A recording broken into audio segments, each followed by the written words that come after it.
Hey guys! Tonight we are plunging nose first into a world that's both dazzling and downright nasty, ancient. Rome. Imagine cobblestones slick with last night's rain. Vendors shouting in Latin you don't understand, and a swirl of smells so thick you could practically lean on them like a wall. The first thing that hits you isn't the sight of marble columns or triumphal arches, it's the stench. And trust me, you probably won't survive this without gagging once or twice. Rome was alive, bustling, and brilliant. But it was also a city where the air itself was a cocktail of smoke, sweat, fish sauce, and, let's be honest, bodily functions. So, before you get comfortable, take a moment to like the video and subscribe, but only if you genuinely enjoy what I do here. And hey, drop a comment with your location and the time where you're watching from. I'm always curious to see who's joining me across the globe. Now, dim the lights. Maybe turn on a fan for that soft background hum, and let's ease into tonight's journey together. You step out from the shadow of a Roman archway, sandals scraping stone, and you're immediately hit with it, the city's breath. It's not one smell, but dozens layered on top of each other, a kind of olfactory lasagna. There's the faint sweetness of figs, sure, but also a thick tang of sweat, smoke from cooking fires, and something else, something acrid you can't quite place yet. You wrinkle your nose. Congratulations! You've just smelled Rome for the first time. Picture yourself weaving through the forum at midday, elbow to elbow with senators, slaves, merchants, and children chasing each other through puddles. The air feels heavy, thick with dust kicked up by cartwheels and the constant tramp of sandals. It mixes with the odor of animals that share the streets with you, donkeys braying, cattle lowing, and the occasional squeal of a pig trotting off with someone's discarded cabbage. Add a dash of fresh manure for authenticity, and suddenly, that Instagrammable shot of Rome in bloom looks less romantic. Historians still argue whether Romans themselves thought the city stank, or if, like you after a week in a house with a new puppy, their noses simply dull to it. Some ancient writers complain about filth and crowds, while others talk about Rome's grandeur without mentioning the smell at all. Maybe both are true. They noticed, but they lived with it. After all, it was home. One mainstream fact: Rome was gigantic for its time, swelling to over 1 million residents at its peak. Imagine that many people packed into a city without modern plumbing or garbage pickup. That's not just impressive, it's ripe in the most literal sense. And yet, for all the chaos, Romans were strangely proud of their city. They saw the noise, the press of bodies, and yes, even the funk as proof that Rome was alive, the beating heart of an empire. But there's always a quirky detail that makes you pause. Did you know that some Romans believed gladiator sweat had medicinal qualities? Bottled and sold as a love potion, it was applied like perfume. Imagine walking past a store in the Forum and catching that smell, warm, metallic, a little sour, and someone telling you it's good for your complexion. You might rethink your skincare routine after that. As you trudge deeper into the city, you notice the odors change block by block. Near the bakeries, it's almost pleasant, the smell of warm bread wafting through the doorways. But take a turn past the tanner's quarter, and suddenly your throat clenches at the ammonia sting of hides soaking in vats of human urine. Yes, you heard that right. Romans recycled chamber pots to tan leather. The city wasn't just noisy, it was an ever-shifting map of smells, each neighborhood declaring itself to your nostrils before your eyes even registered where you'd wandered. You glance up at the tenements, insulate rising 5, 6, even 7 stories high.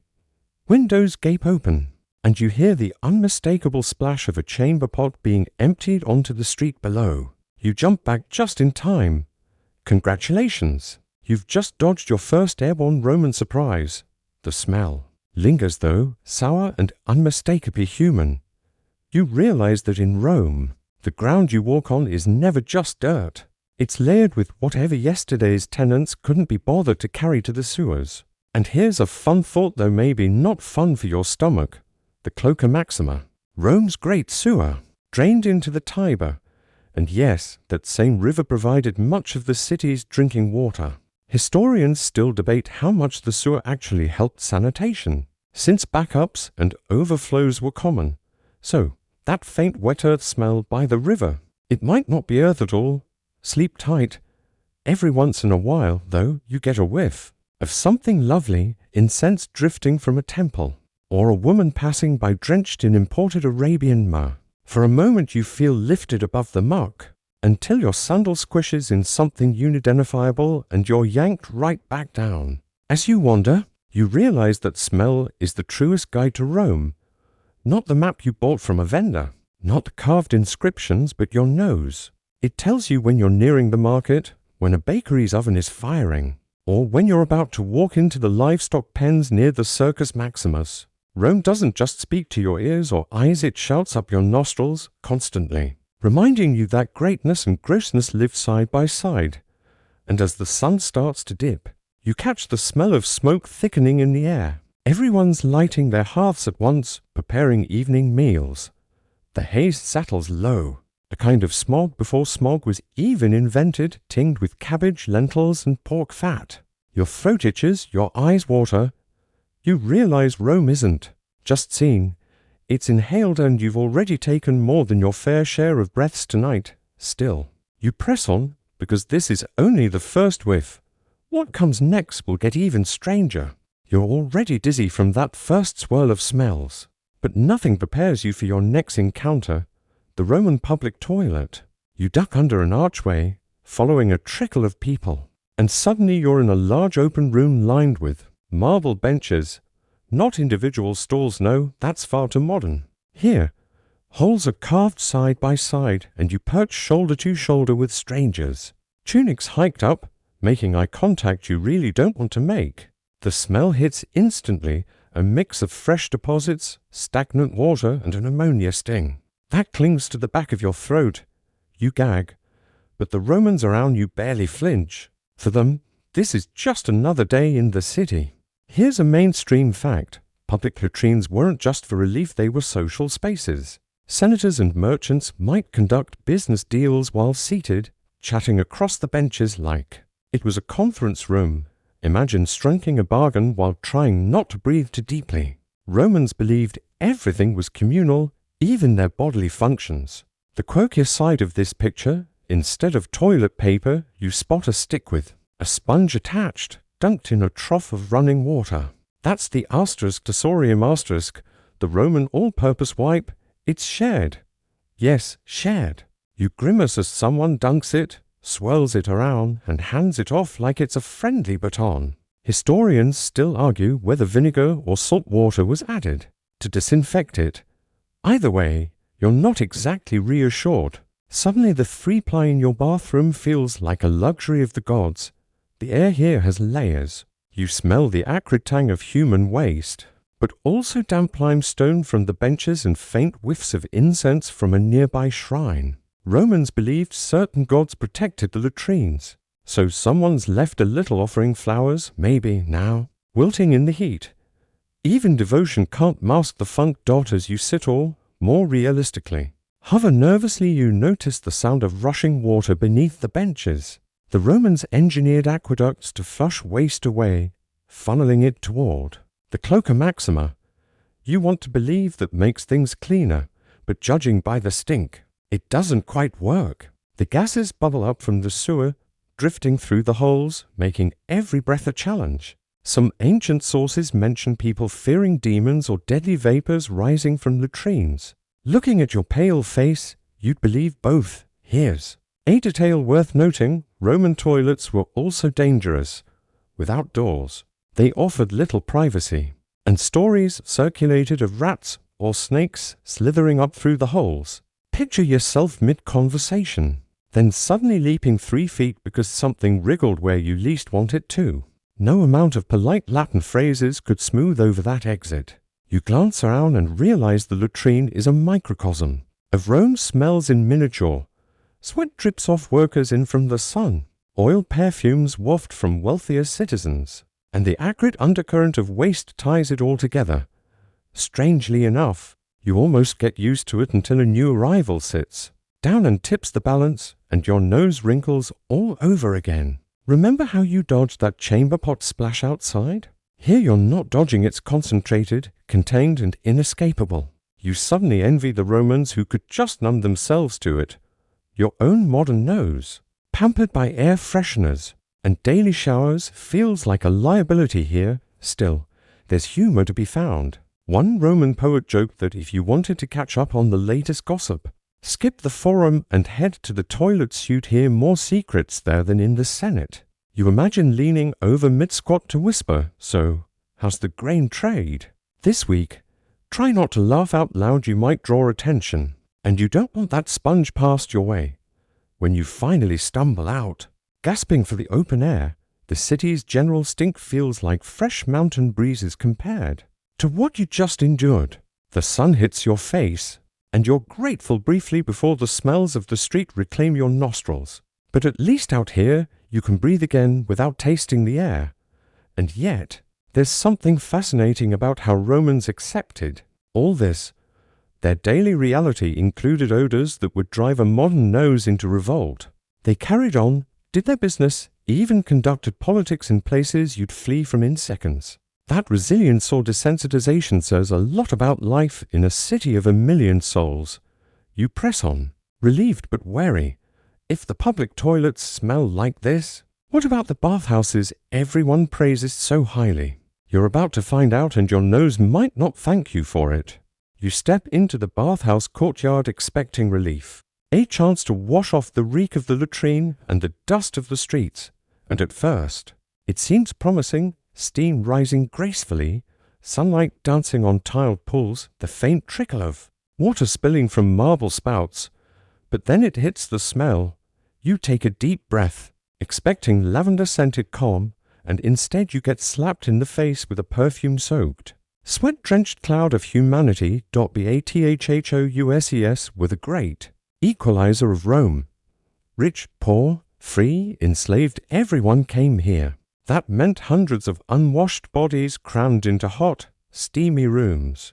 Mainstream fact, most Romans didn't have private baths, so these public complexes were the heart of hygiene and social life. But hygiene is generous. Imagine dozens of men scrubbing off grime, rubbing oil into their skin, then scraping it off with curved tools called strigils. Where does all that oil, dirt, and dead skin go? Into the water you're standing next to. You swallow hard. The air is thick, humid, and heavy with competing scents. Someone has doused themselves in rose oil, another in frankincense, and a third seems to be wearing eau de pen.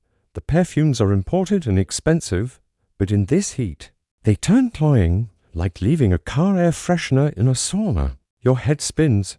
Quirky tidbit, bathhouses had snack bars, yes? Picture yourself sipping diluted wine and munching olives while surrounded by sweating strangers. You glance over and sure enough, a vendor is hawking honey cakes near the tepidarium. The warm, sugary smell collides with the unmistakable musk of human bodies. And suddenly you're not so hungry anymore. Historians still argue whether Romans really believed the baths were cleansing, or more about the social show. The reality is, while the baths rinse dirt, they also spread plenty of germs. Picture 1,000 bare feet padding from hot pool to cold plunge, carrying whatever skin ailment or fungus was fashionable that season. The result, the bathhouse. Smell was part steam room relaxation, part locker room mildew. As you move deeper inside, you hear the scrape of strigils on skin, like dozens of butter knives peeling vegetables. The scraping pulls up sweat and oil, which attendants sometimes bottled to sell as medicine. Yes, gladiator sweat wasn't the only bodily fluid marketed in Rome. Someone out there believed the grime of a random bather could cure ailments. You sidestep quickly, hoping none splashes on you. The coldarium, the hot room, feels like walking into a pot of cabbage soup. Except the cabbage is human. Steam fogs the air, and with every inhale, you taste the combination of damp stone, sour oil, and faint mildew. Your nose is working overtime just to pass the layers. Somewhere in the haze, someone's dropped a lump of resin incense onto the coals. The sharp piney note cuts through for a moment before being swallowed by the swamp of body odor. Jokes come easy in here. You think about how modern spas charge hundreds for detoxifying steam treatments, while here in Rome, You're basically paying to be slow cooked in a crowd of strangers. If you close your eyes, you could almost convince yourself you're inside a giant Roman soup pot. Let's hope no one's bringing out the ladle, stepping out into the frigidarium the cold plunge you. Expect crisp, refreshing air. Instead, it smells like damp wool, moldy towels, and a faint whiff of stale urine. Don't ask. You don't want to know. Men shout as they dive in, the water slapping against the sides and sloshing across the floor. It puddles down your sandals, carrying that smell along with it. And yet, for all this, the Romans loved their baths. They lingered for hours, gossiping, doing business, flirting. The air, foul to your modern nose, was just the background buzz of life to theirs. One Roman writer even bragged that you could tell the city was thriving by the chatter echoing out of the bathhouse. Prosperity, apparently, smelled like stewed sweat. You retreat toward the exit, your head spinning, the steam clinging to your hair and clothes. Outside, the dry Roman air feels cool, almost fresh until your nose adjusts again and picks up the street odors. You laugh softly to yourself. Only in Rome could a marketplace of sweat and perfume make the open sewer smell like relief.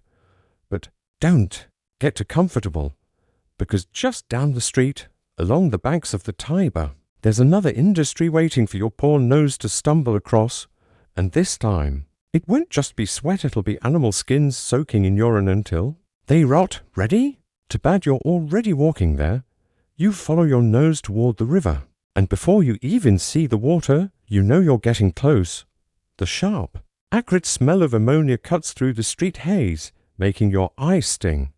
A few more steps, and you round the corner into the tanner's quarter, where leather workers have set up shop right along the Tiber's edge. This is where animal skins become sandals, belts, and armor, but only after a process that would make even the bathhouse seem like aromatherapy. Mainstream fact first.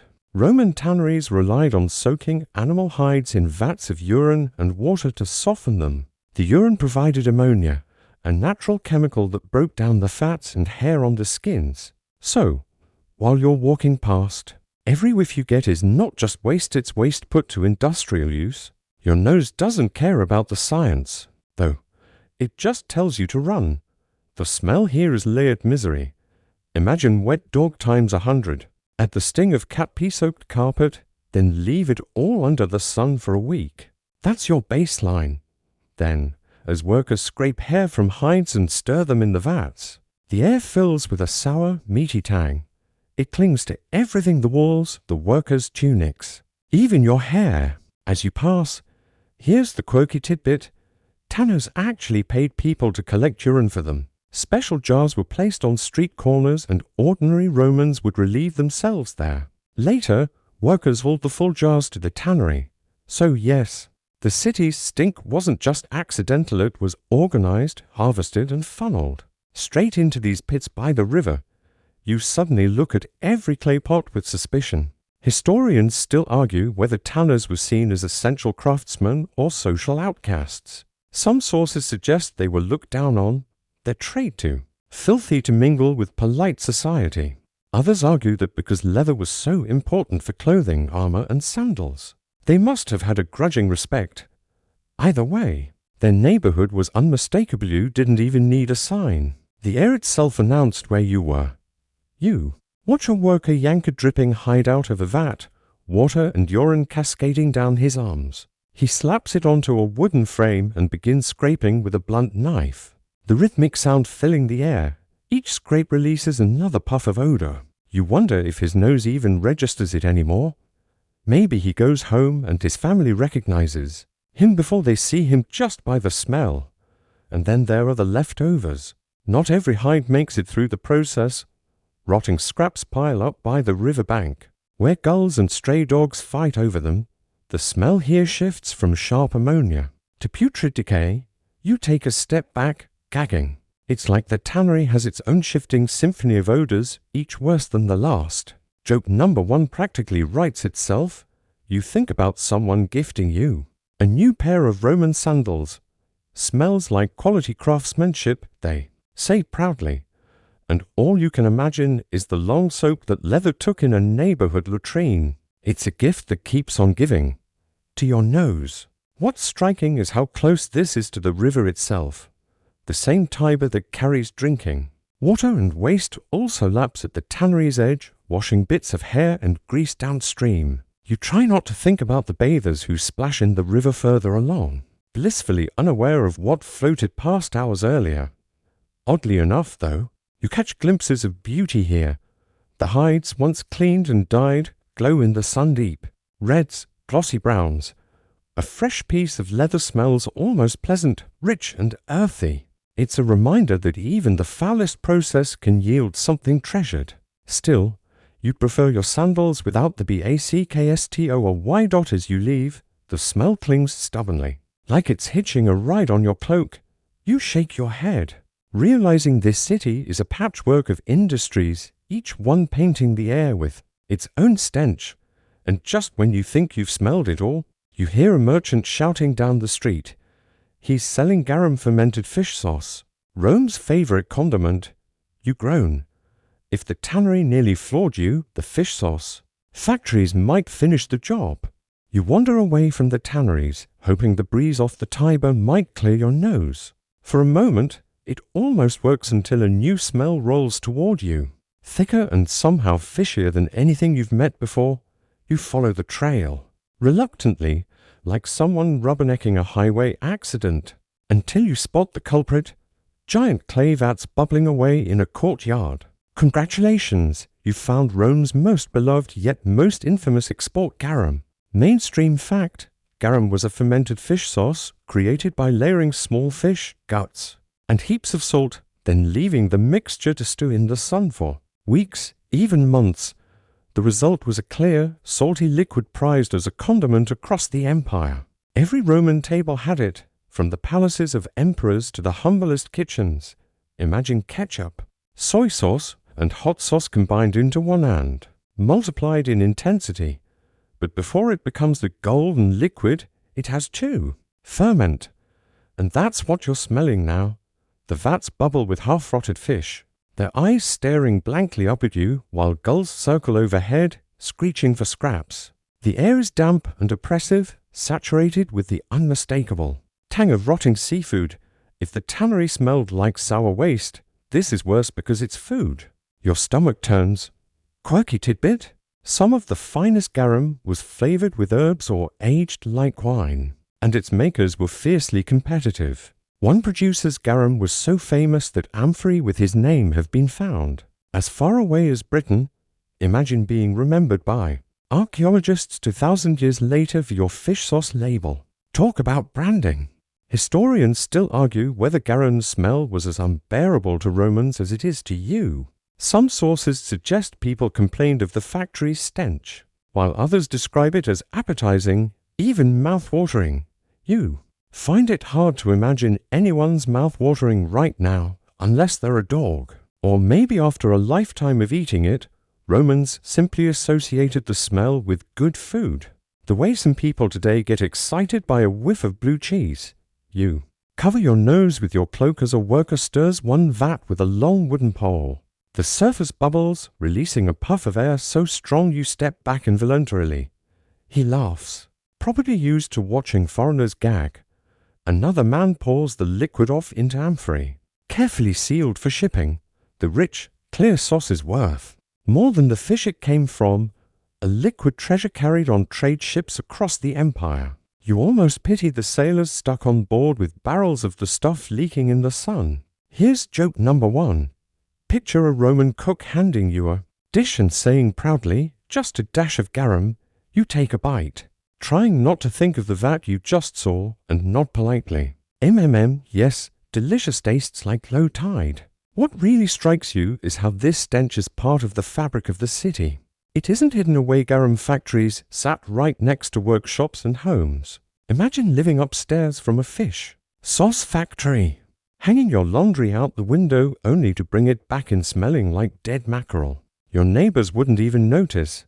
Yet the strange truth is that garum wasn't just a seasoning. It was also used medicinally.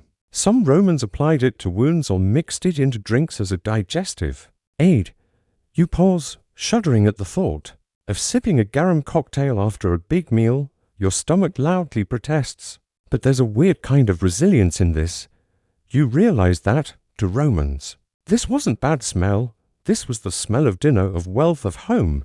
For them, garum was identity in a jar. For you, though, it's the smell that lingers in your nose long after you've stumbled away, gagging. And stumble you do, because even at a distance, the tang clings to your throat. You cough, desperate for clean air, and head back toward the residential streets. But don't relax just yet. Above your head, towering insulé luman from one of those upper windows. A chamber pot tilts dangerously. You remember the splash you avoided earlier and brace yourself. The tenements of Rome hold their own olfactory challenges, and your nose is about to get another unwelcome workout. The moment you step away from the garum vats, you think the worst is behind you. Then you wander into the shadow of the insulé, the towering apartment blocks. That housed most of Rome's ordinary folk, and your optimism evaporates.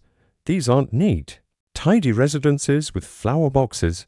They're massive, ramshackle tenements, stacked 5, 6, sometimes 7 stories high, leaning toward each other across narrow alleys. And what do you think happens when thousands of people live on top of each other with no plumbing? The answer is dripping down right in front of you. Mainstream fact. Most Romans didn't have private toilets or running water. Instead, residents. If insulé relied on chamber pots, which they emptied out windows or into the street, the result was that alleyways became rivers of refuse sewage, garbage, animal dung, and the occasional unlucky rat. You glance down now and see dark liquid running along the cobbles, carrying scraps of rotten food and the unmistakable tang of human waste. One whiff tells you everything you need to know. And then it happens. You hear a shout above you, a quick warning, and look up just in time to dodge as a chamber pot tips over. The splash hits the ground where you stood a heartbeat ago, the sour stench exploding upward. You're both horrified and relieved. Horrified at what almost landed on your tunic. Relieved it didn't. You laugh nervously. Joke number 1. You just invented the first extreme sport Roman pot dodging. Quirky tidbit. Roman law actually addressed this problem. If you were struck by something hurled or dumped from an upper floor, you could take the offender to court. Imagine showing up in front of a magistrate with your tunic still dripping, explaining that your neighbor assaulted you with his household bucket. Justice in Rome could be messy, quite literally. Historians still argue whether the smell of the insulé was worse than that of the public latrines. Some say the streets, constantly flushed by chamber pots, reeked endlessly. Others point out that rainstorms may have washed things clean more often than we imagine. Either way, standing here now, you're not inclined to argue. Your nose tells you the insulé easily hold their own in the battle of the stinks. The air between the buildings is stale, trapped by the close walls. Laundry dangles overhead, fluttering in the breeze, tunics, blankets, cloaks, all of which, you realize, probably absorb some of this background funk. You pity anyone who tries to sniff them. Fresh off the line, the smell is baked into the fabric dot. As you edge further along the alley, you hear chickens clucking inside one apartment, goats bleating from another. Animals were often kept in these rooms, their droppings adding their own pungent note to the atmosphere. If the garum factory smelled like a rotten ocean, this smells like a barn crammed into a showbox. And there's food, if you can call it that. A mother leans out a window, shaking crumbs into the alley, which quickly draws rats. The rodents scurry boldly at your feet, their musk adding yet another layer to the stew of odors. You try to step lightly, though your sandals squish against something you'd rather not identify. Joke number 2, you think to yourself, forget Aaron. Rome invented the original room with a view. Only here, the view comes with free smells you'll never forget. Yet, even amid the foulness, life hums along. Children laugh as they play with sticks. Couples argue over the price of bread, and someone is strumming a cithara upstairs. The noise almost distracts you until another pot tips somewhere farther down, and the sound of liquid splattering reminds you where you are. It strikes you that to live in Rome was to accept constant sensory overload. The insulé weren't. just places to sleep, they were communities piled on top of each other, sharing walls, windows. Smells. For Romans, this was normal. For you, it's a crash course in lowering your olfactory expectations. As you stumble back into the wider street, sunlight hitting your face, you breathe deep, but the air still carries the sour tang of the tenements. You shake your head, thinking nothing could possibly top that. But the shouts from the nearby amphitheater tell you otherwise. The crowds are gathering, the gladiators are preparing, and the arena itself carries a smell that mingles sweat, blood, and dust. Brace yourself, you're about to find out what it's like to breathe in the Colosseum. You're lured toward the roar of the crowd, a low rumble that swells into thunder as you approach the massive stone bulk of the amphitheater. Dust rises in the air like smoke, sunlight glinting off spears, shields, and helmets. You step inside, with the mob climbing the steps until you find yourself gazing down at the arena floor. The sight is impressive, but the smell, that's what really floors you. Mainstream fact: gladiatorial games were Rome's favorite entertainment, drawing tens of thousands into arenas like the Colosseum, and thousands of sweaty bodies pressed together in the heat is one thing, but add the stench of animals, iron, and blood, and you're standing in a nose-wrinkling cocktail unlike anything outside these walls. The air is hot and dry, carrying the heavy musk of men who've been training for hours. Gladiators aren't perfumed aristocrats. They're fighters in leather gear, chainmail, or bare skin, dripping with sweat. That sweat mixes with the sharp tang of dust kicked up from the sand floor, coating your throat. Every shout from the crowd stirs the air, wafting another wave toward you. You cough, realizing you can practically taste the arena.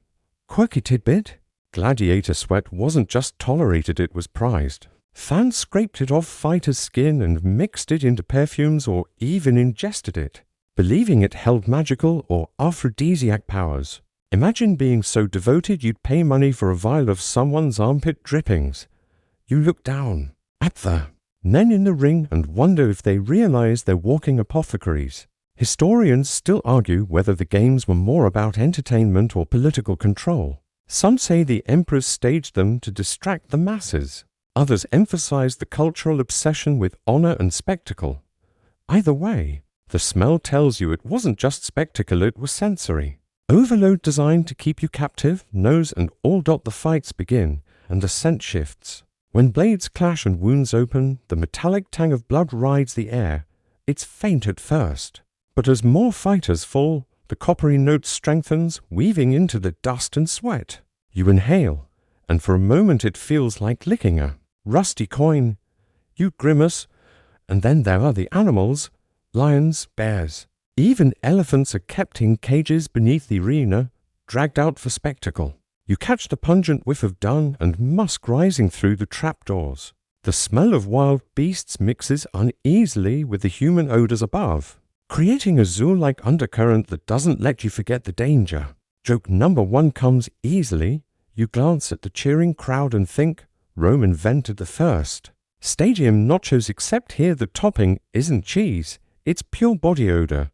You clutch your stomach, grateful there are no concession stands here selling honey cakes. The crowd itself adds another layer. Thousands of Romans shouting, sweating, and jostling in the heat create a wall of breath, wine fumes, and food crumbs. Someone near you belches loudly, releasing the unmistakable aroma of garlic and cheap fish paste. You edge away, but there's nowhere to go. You're shoulder to shoulder, trapped in a human cloud. Down below, a gladiator collapses and attendants rush in to drag him off. Behind them, slaves sprinkle fresh sand to cover the blood. The sand muffles the smell for a while, but you know it's still there, soaking deeper into the arena floor with each match. By the end of the day, this ground is layered hysterous wet, blood and dust compacted together. Historians still debate how much the average Roman noticed or cared about the stench. Some argue the excitement of the games overpowered everything.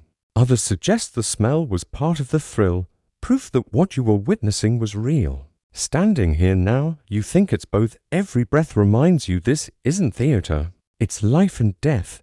The match ends, the crowd roars approval, and incense is burned at an altar nearby, For a brief moment, the sweet resin smoke drifts across your face, cutting through the sour air. You sigh with relief until another wave of sweat and dust replaces it.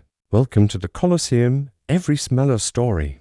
Every whiff a reminder of humanity's strangest obsession. As the crowd begins to pour out, you follow, grateful for the open sky. But don't relax too much.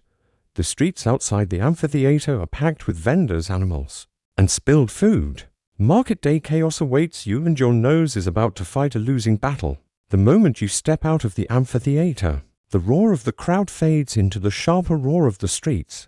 You find yourself swept into the market, a sea of stalls, crammed into every available space. The sounds are dizzying shouts of vendors, clattering pots, bleating animals, but the smells, oh, the smells. If the arena was sweat and blood, the market is an all-out olfactory war. Mainstream fact: Roman markets weren't neat rows of packaged goods. They were living, messy bazaars where butchers hacked meat in the open, fishmongers stacked catches straight from the river, and fruit sellers piled their stalls high with figs, grapes, and melons. The result was a place that could smell sweet and savory one moment, then foul and putrid the next. And you, unlucky traveler, are stuck in the middle of it all. You turn left and immediately regret it. A butcher's block greets you, slabs of goat meat hanging on hooks. The rich, iron scent of fresh flesh cuts the air, while flies buzz lazily in the heat.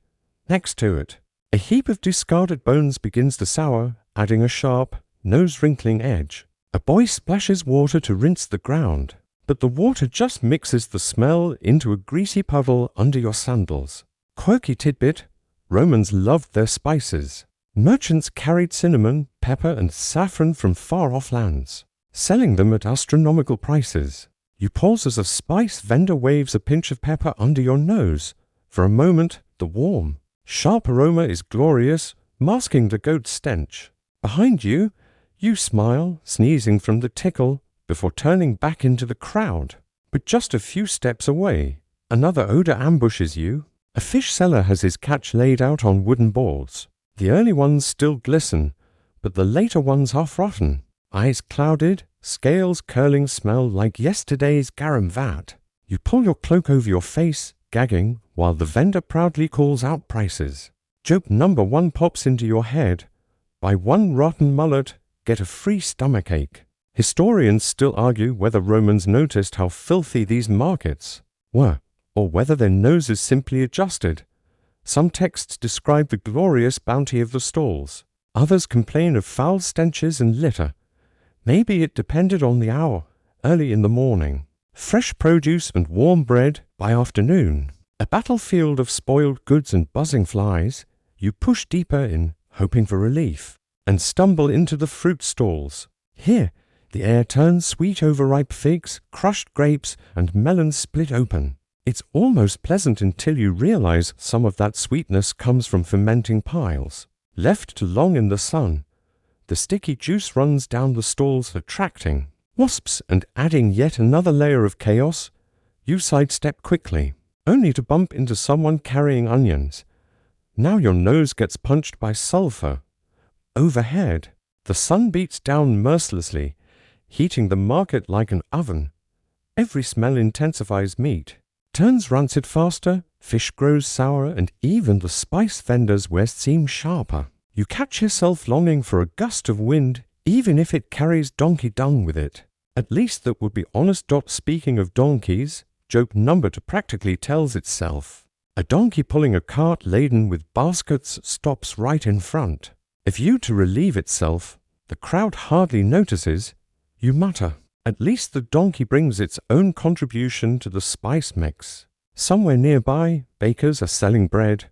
The warm yeasty smell drifts over, and for a blessed moment, it cuts through the rancid meat and sour fish. You breathe it in deeply, almost sighing with relief. Then you turn and realize the baker's oven shares a wall with a stable, and the next breath carries hay, sweat, and manure. Your relief dies in your throat. Historians still debate whether the chaos of the markets was seen as a problem or just part of urban life. Laws existed against dumping trash, but enforcement was spotty. The market, like Rome itself, was a contradiction, a place of abundance and filth luxury and squalor, perfumes and putrefaction all crammed into one narrow street.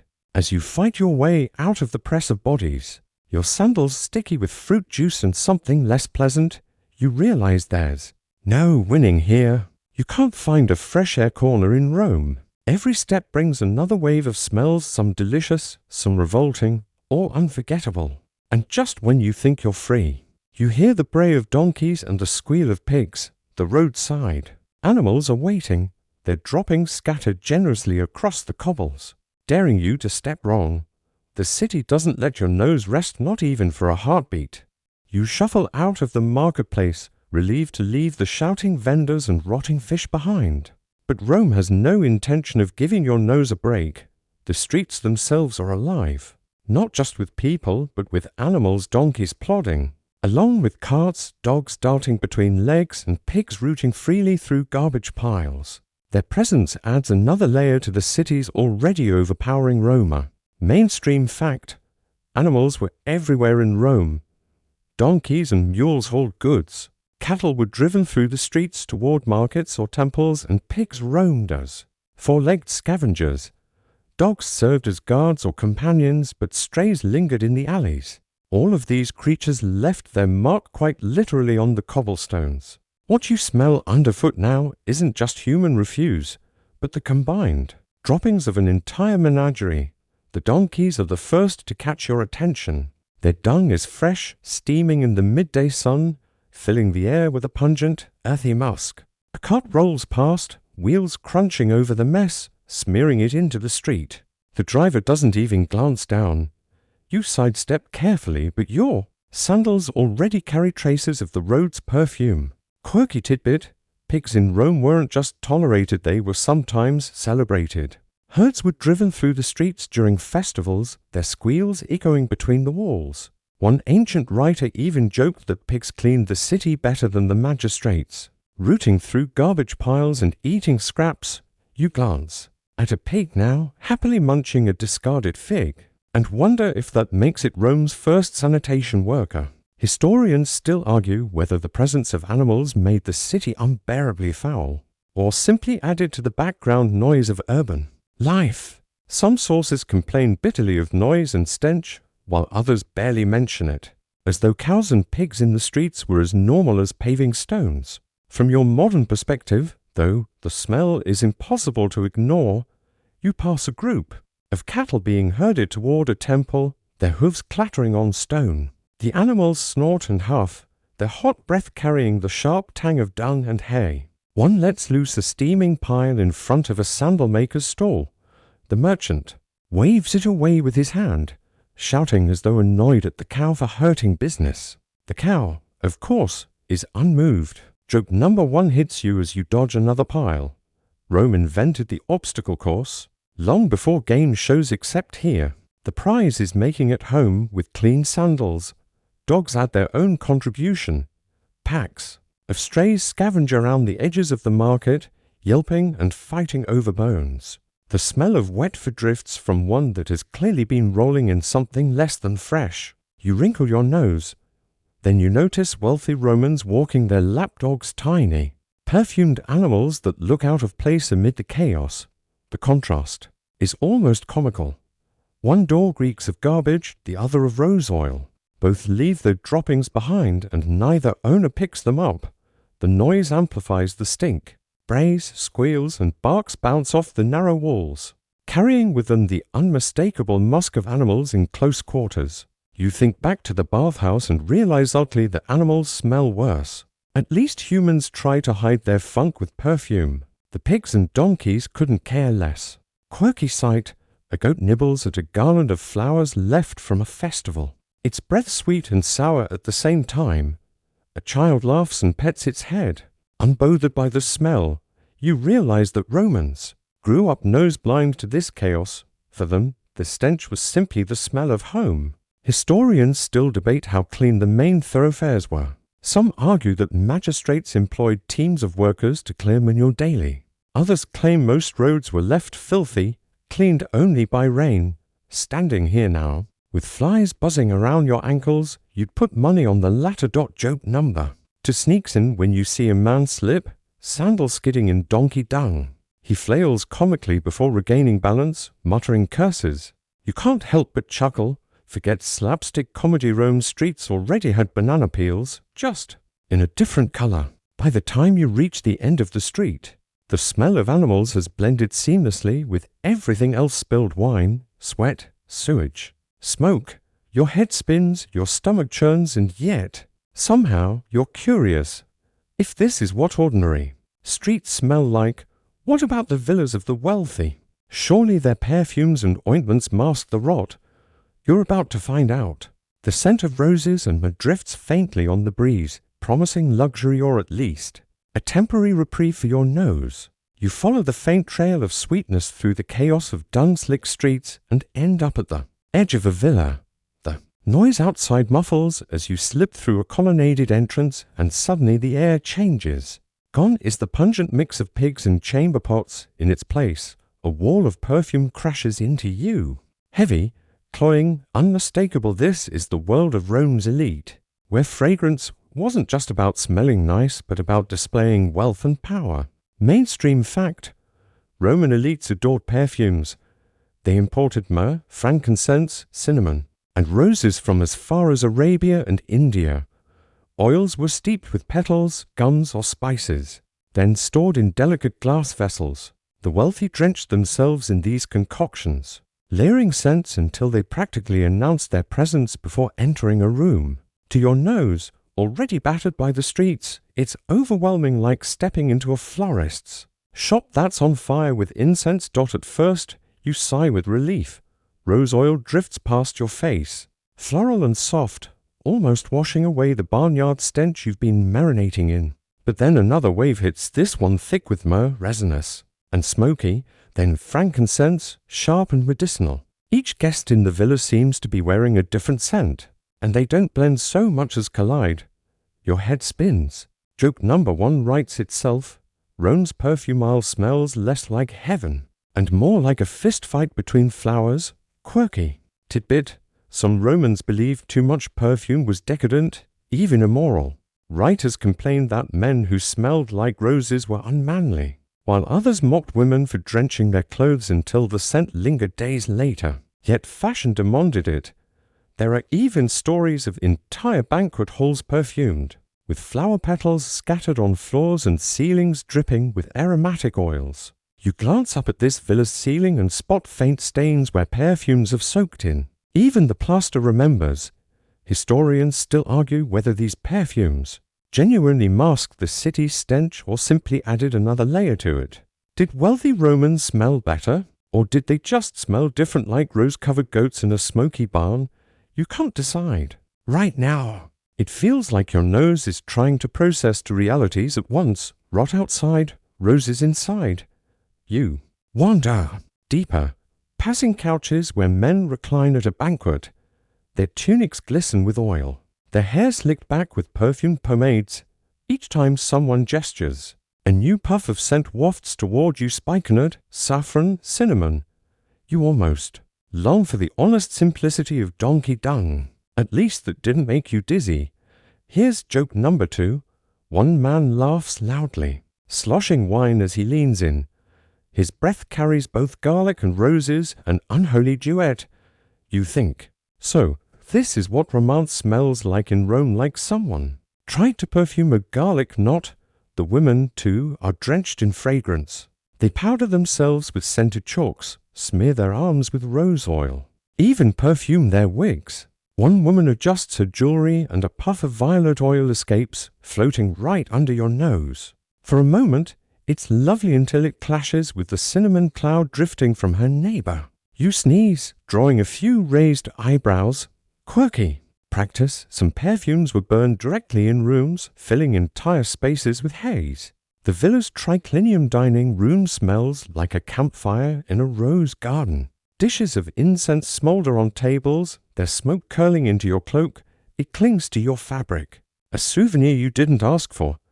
And yet, beneath it all, faint traces of reality persist. Even here, the villa isn't immune to the city's larger bouquet. A draft carries in the smell of manure from the street. A slave walks past, his tunic damp with sweat, cutting through the flowers with a salty tang. You realize perfumes weren't a shield so much as a performance, a declaration of wealth over filth. Historians still debate whether Romans overused these perfumes to cover lack of bathing, or simply because they adored exotic luxuries. Some argue the constant bathing culture already made them clean, so perfumes were excess. Others say the perfumes were essential armor against a city that never stopped stinking. Looking around at these smug faces, you lean toward the latter. Joke number 3 comes to you when you see a servant accidentally knock over a jar of rose oil. The rich man gasps, as though someone spilled liquid gold. You think, forget crying over spilled milk. Romans cried over spilled perfume. As you slip back toward the door, your nostrils ache from overload. You can't decide which was worse, the raw stench of animals or the suffocating fog of roses. And myrrh. Either way, you long for fresh air, though Rome doesn't really have any. You step back into the street, blinking at the sunlight, and suddenly catch a new note on the breeze, something waxy, fatty, unmistakably cosmetic. The women of Rome had their own arsenal of scents, and some of them were far less appealing than the perfumes of their husbands. Your nose steels itself. You're about to learn what ancient makeup smelled like. You've barely escaped the suffocating fog of elite perfumes when your nose gets ambushed again, this time by something waxy, fatty, and just a little rancid. You glance to your right and spot a group of women sitting in the atrium, their slaves fussing over trays of jars and powders. Welcome to the Roman beauty routine, where cosmetics didn't just change how you looked, they changed how you smelled. Mainstream fact: Roman women used an array of cosmetics, from face powders made with lead to rouge derived from red ochre. But many of these pastes and creams relied on animal fats as their base.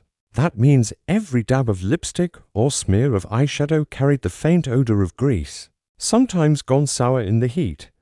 Imagine hugging someone who smells like a combination of roses and last week's leftover lamb fat. Not exactly glamorous. You edge closer and immediately regret it. A slave uncorks a jar of foundation and a sour, meaty note escapes before the stronger overlay of cinnamon can catch up.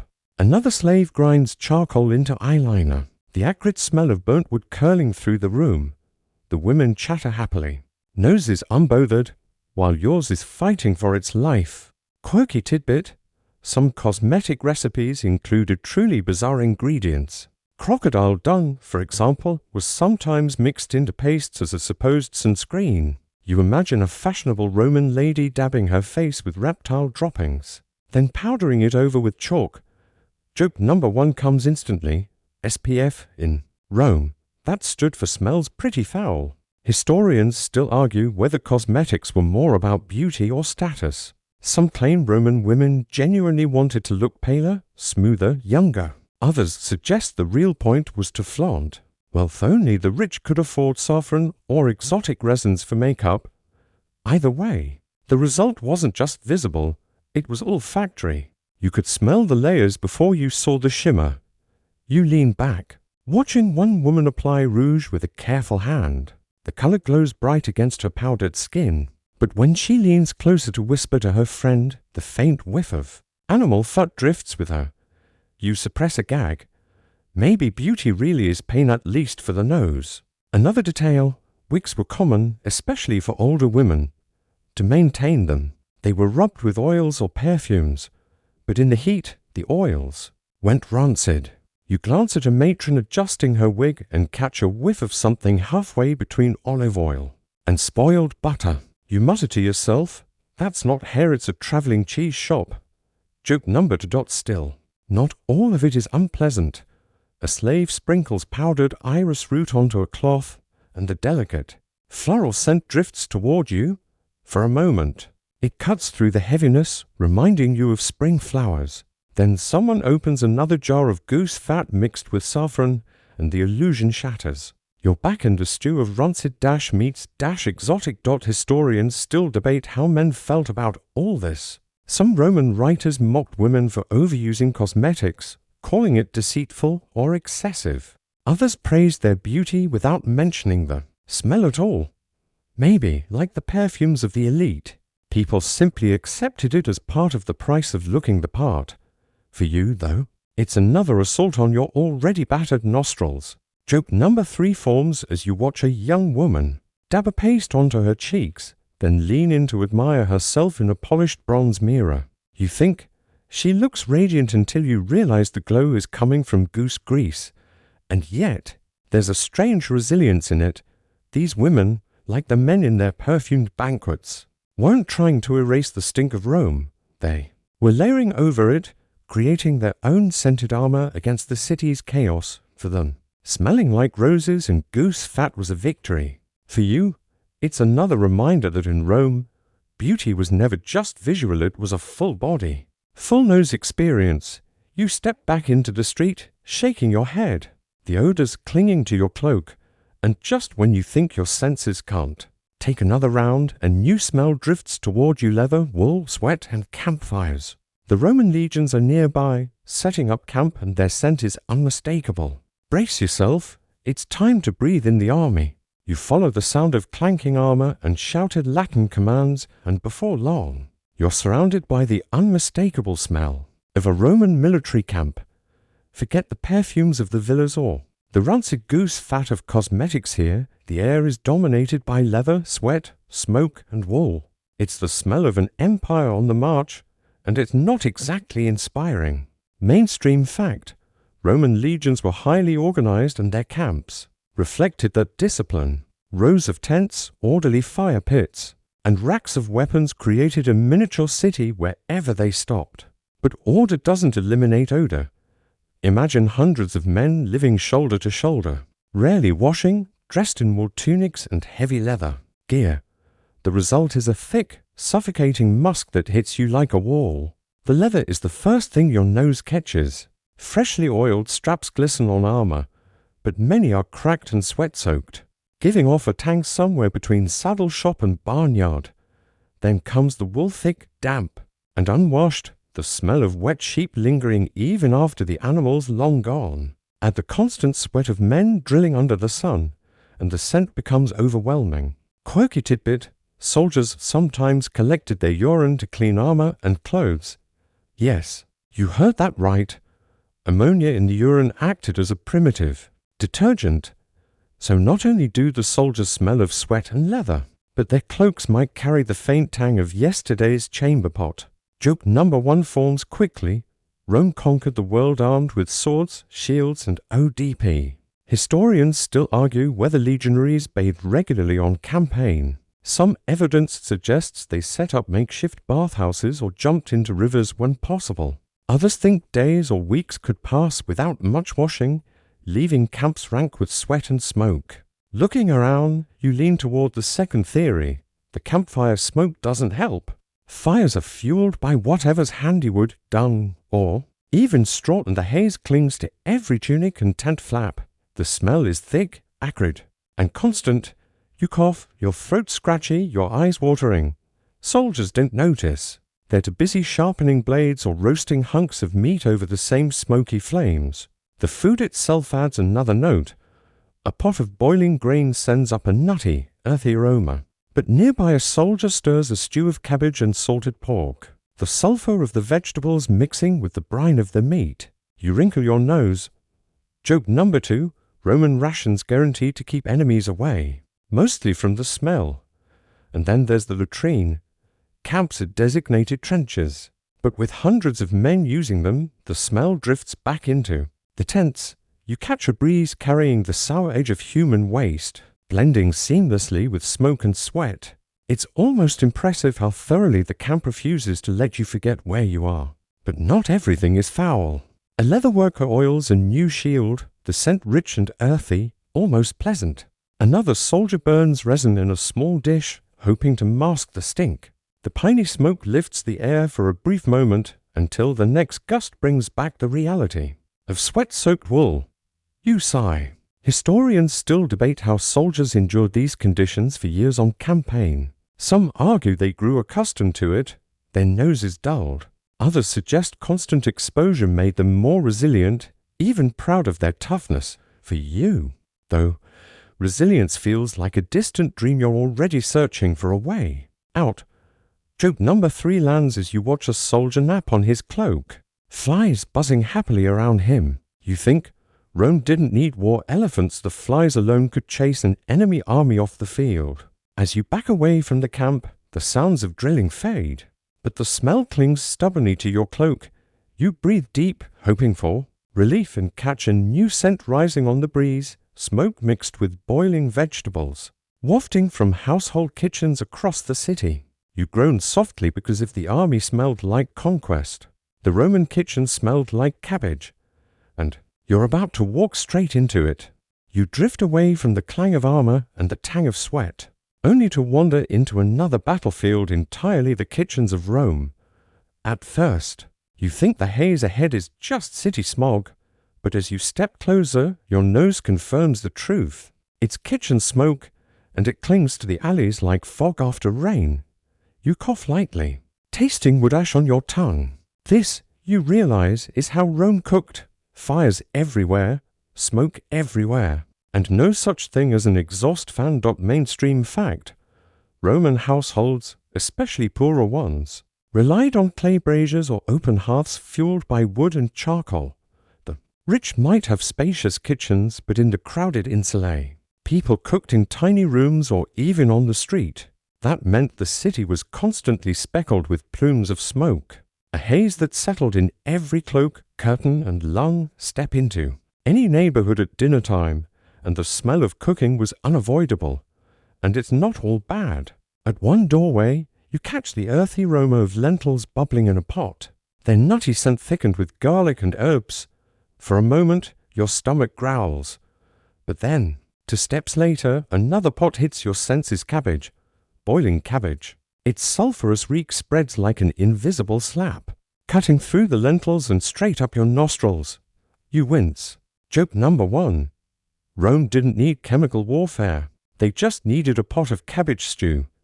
Quirky tidbit, some Romans actually believed cabbage was medicinal, capable of curing everything from headaches to hangovers.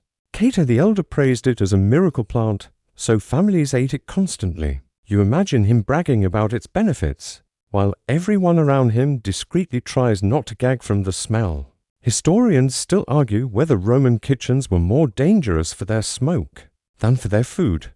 Fires were a constant threat in the cramped insulae, and many buildings burned because of them. Yet to live in Rome was to accept both the risk of flames and the certainty of smoke-stained lungs. You look up at the hazy sky and realize the whole city is a giant chimney. The smell isn't just wood and cabbage. Pork fat sizzles in a pan somewhere nearby. It's savory aroma mingling with smoke and onions. Your mouth waters even as your eyes sting.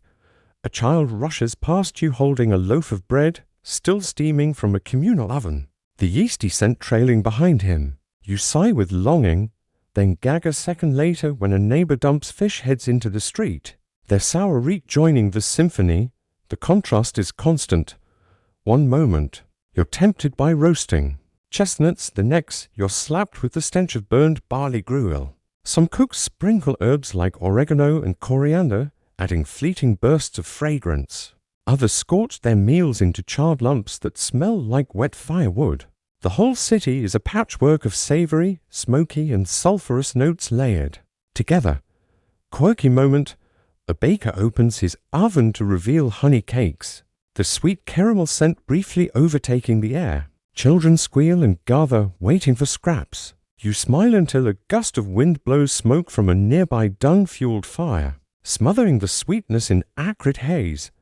Rome giveth, Rome taketh away. Historians still debate what Roman cooking truly smelled like day to day. Some sources emphasize the rich aromas of spices and herbs, while others complain bitterly about smoke and cabbage. Standing here now, it feels like both are true. You catch fleeting glimpses of deliciousness buried under layers of choking ash. Joke number 2 comes as you picture a Roman chef in a modern cooking show.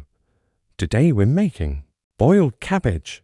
With a hint of lung damage, the audience applauds politely, coughing into their sleeves. As you edge down another alley, the smoke grows thicker. Fires burn all day, every day, and the scent never fully clears. Even your hair feels coated in ash. You wonder how Romans recognized each other when everyone smelled like last night's stew. And yet, there's a kind of comfort here. The smell of kitchens meant life, family, and routine. Even if the scent was half cabbage and half smoke, it was also the aroma of survival. For them, it was home. For you, though, it's a trial by fire and cabbage dot as you stumble toward clearer air. You catch a new smell rising above the kitchens. It's sour and sharp, the unmistakable tang of cheap wine and fish sauce on human breath. You realize you've entered the company of Rome's poor, and their daily diet is about to make your nose work overtime. You stagger free from the smoky kitchens, blinking the ash out of your eyes, when a new wave of smells washes over you. This one's sour, fishy, and laced with vinegar. You've wandered into the quarters of Rome's poorer citizens, and their food and drink leave scents that hang in the air long after the meal. Mainstream fact, the staple drink of the poor wasn't fine wine, but asterisk posca asterisk, a mix of cheap sour wine vinegar diluted with water. Soldiers drank it too. It was safer than untreated water and provided electrolytes, but the smell. Imagine a cross between stale vinegar chips and pickled socks. Now picture hundreds of breaths exhaling the tang across a cramped street. That's what's curling into your nostrils right now. Quirky tidbit, garum wasn't just for the wealthy.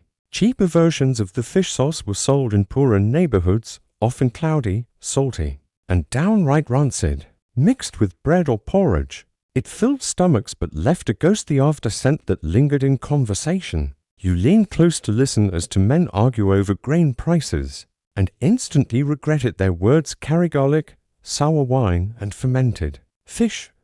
Joke number 1. If bad breath could win wars, Rome's poor would have conquered the world twice. Historians still argue whether these staples were considered appetizing or just survival food. Some accounts praise Posca for its refreshment, others treat it as a drink of necessity. Standing here now, you can't imagine anyone craving it. One sip and your nose would never forgive you. The smell of bread floats through the aladance, coarse loaves baked with whatever grain was cheapest. At first it's comforting, yeasty and warm, but closer inspection reveals musty undertones, like damp storage bins. A boy gnaws on a crust, his breath already sour from vinegar wine. You catch a whiff and decide you'd rather go hungry. Other foods join the chorus, boiled beans releasing a flat, earthy odor, onions frying in old oil, and salted fish hung to dry, filling the alley with a briny funk. You can almost taste the metallic tang of salt on your tongue. Families eat right outside their doors, and every breath of their meager meals drifts into the street. Quirky sight. A man dips bread into a bowl of garum and then blows across it to cool it. The gust wafts directly into your face. You stagger back, eyes watering. It's like inhaling a rotten anchovy smoothie. Joke number 2 forms instantly. Congratulations, you've just experienced Rome's first breath mint. Commercial. Spoiler, it failed. Even drink has its own odor. The amphorae used to store cheap wine and Posca often weren't cleaned properly, leaving a faint, moldy scent clinging to the rims. As men gather in a tavern, the room fills with that vinegary breath, mixing with smoke and sweat until you can barely distinguish one from the other. The smell is the tavern itself, sour, smoky, and buzzing with flies. Historians still debate how much nutrition the poor actually got from this diet. Some argue bread and garum supplied enough protein and calories to sustain life, others say malnutrition was rampant. What no one debates is the smell. Even sympathetic Roman writers noted the sour tang of lower-class meals. Joke number 3 pops up as you notice a drunk slumped outside. Breath so thick with Posca and fish sauce you could bottle it. You mutter, Rome's cheapest perfume. OD tavern floor. And yet, there's resilience here too. For the poor, these smells weren't shameful, they were survival. The tang of sour wine meant hydration. The brine of garum meant flavor when meat was too costly. What your nose protests as foul, there's accepted as life still as you press onward. You're grateful to move away, but your relief won't last, because above the sour tang of taverns, another smell is spreading across the cityward smoke, ash, and the ever-present haze of Rome burning its fuel Fires never stop here, and soon. Neither will your coughing. You cough into your cloak as the sour tang of tavern breath fades, only to realize the air round you has grown hazier, thicker. Rome is on fire not in the catastrophic sense, though that happened often enough, but in the daily, relentless rhythm of a city that cooks, warms, and crafts everything with flames. Smoke is everywhere, and it leaves its fingerprints on every surface and every breath. Mainstream fact: Rome depended almost entirely on wood for fuel. Fires burned constantly. For cooking, heating water for baths, and blacksmiths hammering iron. Poorer families often used dung or scraps of straw when wood was scarce. This meant the city's air was permanently smoky, the ancient version of urban smog. Writers even complained that travelers could smell Rome before they saw it. A haze of ash drifting on the wind. The scent is unmistakable. Charred wood lingers in your nose, cloying and gritty, while every inhale carries the dry, acrid taste of ash. Sometimes it's cedar or pine, sharp and almost pleasant. More often, it's whatever was at hand, cheap, damp wood that smoulders and spits. Add dung fuel to the mix, and the smell shifts to something sour, almost chemical. That makes your eyes water. Quirky tidbit: ashes weren't just waste, they were collected and mixed into cleaning agents. Even toothpaste, yes, some Romans scrubbed their teeth with burnt wood powder. You glance at the smoky haze now and mutter to yourself, congratulations, you're brushing your teeth just by breathing. Joke number 1 lands easily.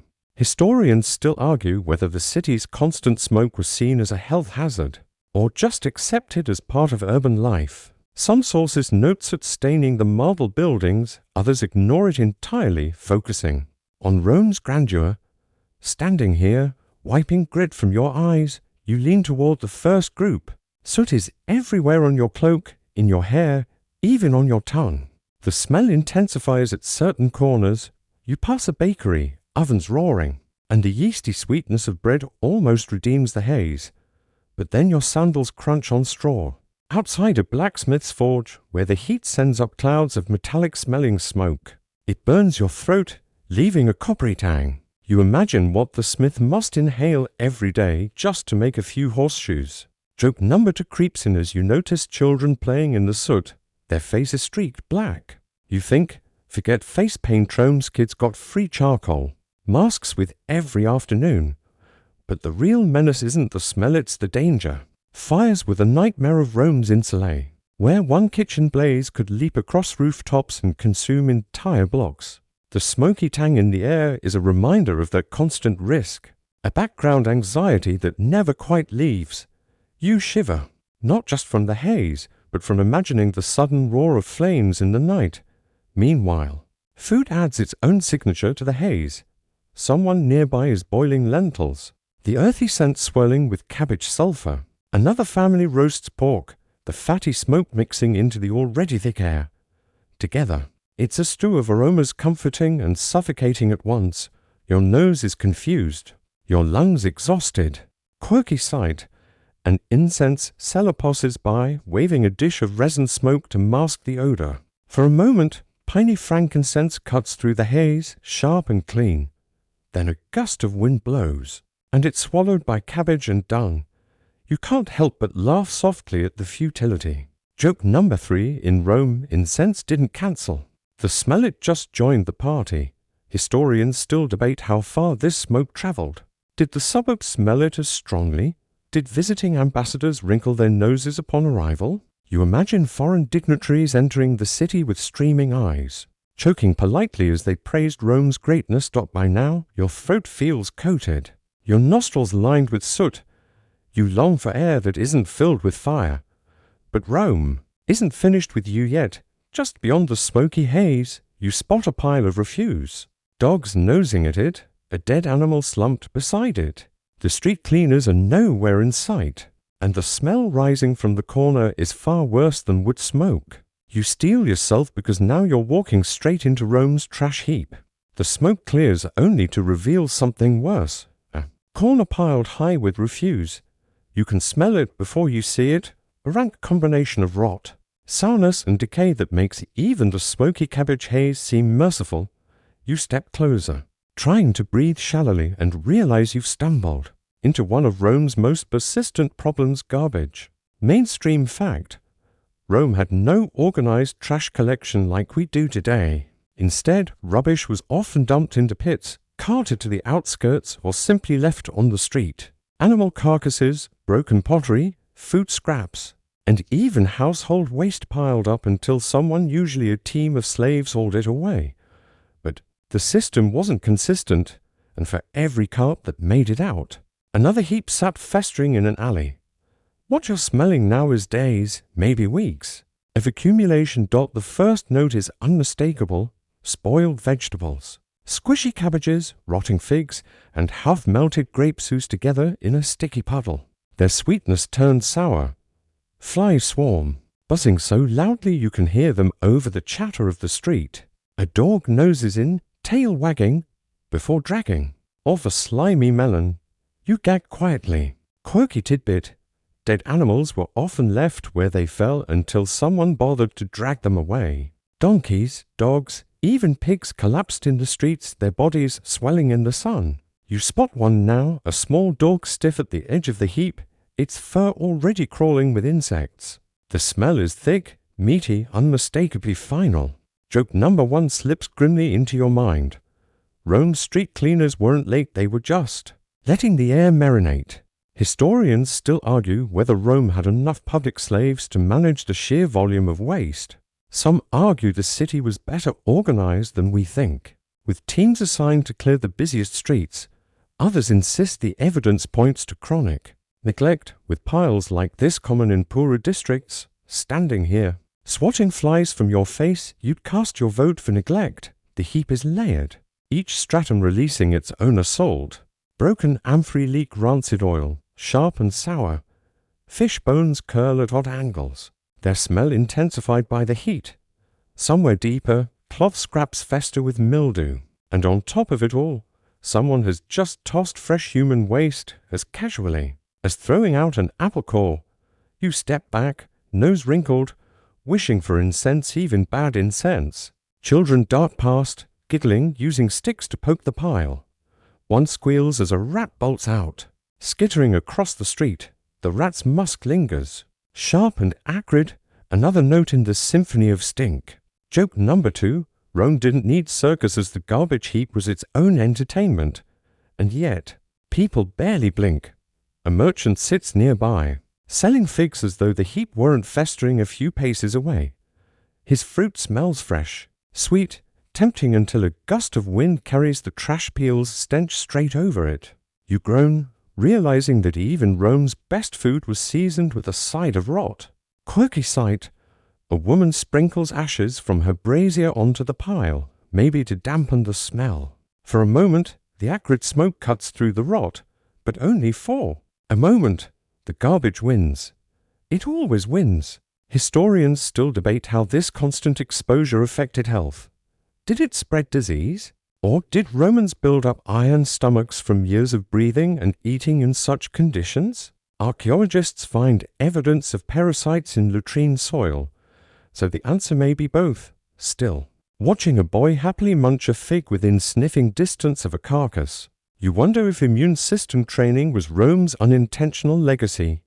Joke number 3 occurs as you catch sight of a pig rooting at the edge of the heap, happily munching discarded fish bones. You think, that's tomorrow's pork rostrone's version of recycling. As you back away, the smell clings stubbornly, seeping into your cloak like smoke. You long for something cleaner, even if it's not truly clean. And then you hear it, the chanting of priests, the lowing of cattle, the crackle of fire. You turn toward the sound of a temple sacrifice. The smell will be different, but don't get your hopes up. Roasting oxen mingled with incense and blood isn't exactly fresh mountain air. The chanting grows louder as you approach the temple. A line of worshippers wins its way toward the altar, the air already heavy with smoke and anticipation. You expect incense, maybe flowers, maybe something holy-smelling. And yes, there's incense burning in tall bronze censers, but it's not alone. The sharper, richer odor of animal sacrifice wraps around it, a combination of roasting meat, hot blood, and singed hair. Mainstream fact: Roman religion often involved sacrifice, usually of oxen, sheep, or pigs. The animals were slaughtered on temple altars, their entrails examined for omens, and portions of the meat roasted as offerings to the gods. For the worshippers, this meant standing in clouds of incense mingled with the unmistakable tang of fresh kill. Right now, you inhale and your senses collide, sweet frankincense followed by the metallic tang of blood. You step closer and the smells sharpen. The ox struggles as attendants guide it forward, hooves clattering on stone. Its breath carries the sour, grassy scent of hay still clinging to its muzzle. Then the priest raises the knife, and in a rush the air fills with warm, coppery steam. Blood splatters into a basin, and even from where you stand, the iron tang coats your throat. You cough, clutching your cloak tighter. Quirky tidbit: not all sacrifices were somber. Sometimes festivals involved roasting entire animals for communal feasts, the smell of sizzling meat drifting through the city like a giant barbecue. You glance at the crowd now and realize some are already salivating. To them, this isn't revolting, it's a holy dinner. Joke number 1 pops into your head. Rome invented the cookout just, with a side of enteral reading. Historians still argue how much incense was used to mask the odor. Some descriptions emphasize clouds of perfumed smoke, thick enough to sting the eyes. Others suggest incense was expensive and rationed carefully, leaving the animal smells dominant. Judging by the thick meat smoke curling above you now, you'd say the latter seems more likely. The incense helps, but it's like spraying air. Freshener in a slaughterhouse. The ox roasts slowly, that dripping onto the coals with a hiss. The scent is rich, mouth-watering if you forget the gore, but mixed with burnt hair where the flames lick to high. That bitter, acrid note makes your stomach flip. Around you, the crowd doesn't flinch. Children laugh, priests chant, and the smoke curls heavenward, carrying Rome's prayers and smells straight to the gods. Another quirky detail: Romans sometimes smeared sacrificial blood on statues or altars. As part of the ritual, you catch a glimpse of crimson streaks across marble. The iron scent sharp against the resinous incense. Your nose twitches. To you, it smells like a butcher shop collided with a perfume stand. Joke number 2 comes as a man nearby closes his eyes, inhaling deeply. He murmurs, the smell of the gods. You mutter under your breath, more like the smell of a steakhouse with plumbing problems. And yet, there is beauty in it. The incense, when the wind shifts just right, fills your lungs with sweetness, spiny, floral, almost heavenly. For a moment, you forget the blood and hair. You imagine the gods themselves breathing this mix of life and offering, incense and flame. Perhaps for the Romans, the smell wasn't grotesque but sacred proof of devotion. Historians still debate whether sacrifices were seen as a community feast or a solemn duty. For you, the smells reveal both, smoke and spice promising food, while blood and hair remind you of the cost. Either way, it was a sensory anchor of Roman religion, inescapable, unforgettable. Joke number 3 drifts in as you notice a stray dog sneaking toward the altar. Drawn by the roasting meat, a priest shoos it away, but not before you chuckle, thinking, even the gods have to fight Rome's street dogs for their dinner. The chanting swells, the smoke thickens, and you step back, eyes watering, nostrils overwhelmed. As you retreat, the incense fades, but the coppery tang lingers stubbornly in your throat. And just as you hope for relief, a different smell creeps. Toward you, pungent herbs, sharp poultices, and something unmistakably foul.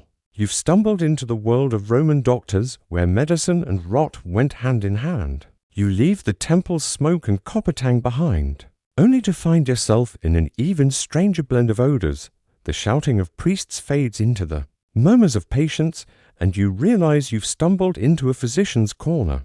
Roman doctors were not exactly working in sterile clinics. Instead, you're surrounded by herbal concoctions, ointments, and unfortunately open wounds. The smell is a heady brew of hope, decay, and experimentation. Mainstream fact: Roman medicine combined Greek theory, folk remedies, and trial-and-error practices.